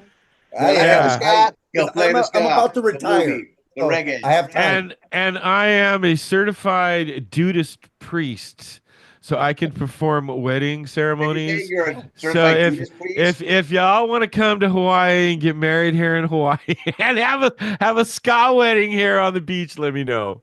That's what you should have had for Trish and Darren. I'm ordained as well, Southern Baptist. Oh, very okay. But I did a wedding and the DJ didn't show up, and I DJ'd the Very nice. by default. They were getting married. They got married in Florida. Trish and Darren got married in Florida. Yeah. But I sent them a wedding lay set because I'm Oh. sorry, if you're gonna get married on the beach, you have to have flower You're gonna lays. get laid on the beach. You have to Get have laid on flower the beach. lays. So, Yes. real quick before we go, Family I have an announcement. I'm really super stoked tonight because my daughter got engaged today. Oh, Engaged to be congratulations. married. I am Congrats. so stoked. Yeah, Hey. her fiance actually called me a couple weeks ago, and he's like, "Hey," he texted me. He's like, "Hey, you got a minute? Can we talk?" And I was like, "Yeah, sure." And I called him up, and he actually asked me if it was okay. Nice. That's the He right asked, thing to do. yeah, man. I like. Good man. Something I've never done. So, but yeah, anyway. So I told her, I'm like, hey, come to Hawaii. We'll have a ska wedding. Hell yeah. Where is she Nice. now? Ontario, Riverside, California. Oh, okay. Yeah. Cool. So Well, so once again, you can find me at This Is Ska Radio on social media and thisisska.com. Mikey Rhude. you can find all past episodes mixcloud.com/Mikey Rhude. My show is live every Saturday morning, 6 a.m. Hawaii time, 9 a.m. Pacific, 12 noon Eastern on Mixlr, MAXLR, Mixlr app. It's a free download. Sign up if you want and join the chat. And then look for me on Instagram at Mikey_Rhude, RHUDE. I'm on Facebook. I have that same old show on Facebook. Also, Mikey Rhude, RHUDE. Look for Jocko Homo. That's the guy from the Devo album. I'm also on Blue Sky and Threads. All right. And you could find me on social media. Facebook, I go by Twist, the letter N, Shake, just Twist and Shake. On Facebook, on Instagram, it's Twist and Shake Radio. And on Twitter and TikTok, it's San Diego Native, San Diego N8IVE. And then you could listen to me every Sunday, 12:30 p.m. on Mixlr.com, and you can listen to any of the shows that are show reels any time of the day on there. Just tune in, log in, and you can catch me any time of the day or night. And All right. Daryl and Jose, thank you guys from the bottom of my heart. I really do appreciate you guys, and I hope to see you up there at the Lenville Golding show there, Daryl. I will not be there. Ah, I wish probably the next show that I have planned is I think I might go to Arizona with the Goodwin Club and Codename Rocky in May. Other than that, the Toxic Toe shows or the Mephiscophily show is what I'm gonna be doing. But you can follow Ska History Hour on This Is Ska / of This Is Ska.com. Yes. Right? We made it. We made it. We made it. There's a link. / Just Okay, so subscribe this on is, YouTube, man. yeah. What is it again, Middagh? But yeah, find them on YouTube. If you're a label, if you're a booking agent, if you're out there booking shows, if you're a band that needs some great bands, talk to Daryl. He has 2 great bands, the Goodwin Club and Codename Rocky. Codename Rocky. That's right. Never mind. I don't manage Codename Rocky. I'm just Okay, but you're helping packaging them on tours. booking them some. Yeah. So you got that, and then Jose, where can we find you? Well, I'm on TikTok, Skanky Force. That's about it. Are you the only one on TikTok? I have a TikTok page. I love TikTok. My thing is, I don't want to be like, unfortunately, Gil and Monkey, who have like 12 different social media, tags. So I just, something comes up, oh, okay, at this is Ska Radio. Yeah. At this is Ska Radio. And I just take it. I just make the page and go, okay, if I get into it later, I'll do it. If I don't, it's there and I can always come back later. Yeah. Nice. All right, gentlemen, it's been a true pleasure. Appreciate you guys. Love It you truly guys. has. You guys be Thank you safe guys. out there. Love, as Gil will always say at the end of every one of his shows. That's right. Love. Keep it rude, my friends. All right, guys. We'll talk to you soon. You guys take care. And All right, Chris Appreciate dudes. you guys. Keep the faith. Hello, Skankers. Jose here, aka Skanky Force. Will you like to win a free Ska Box?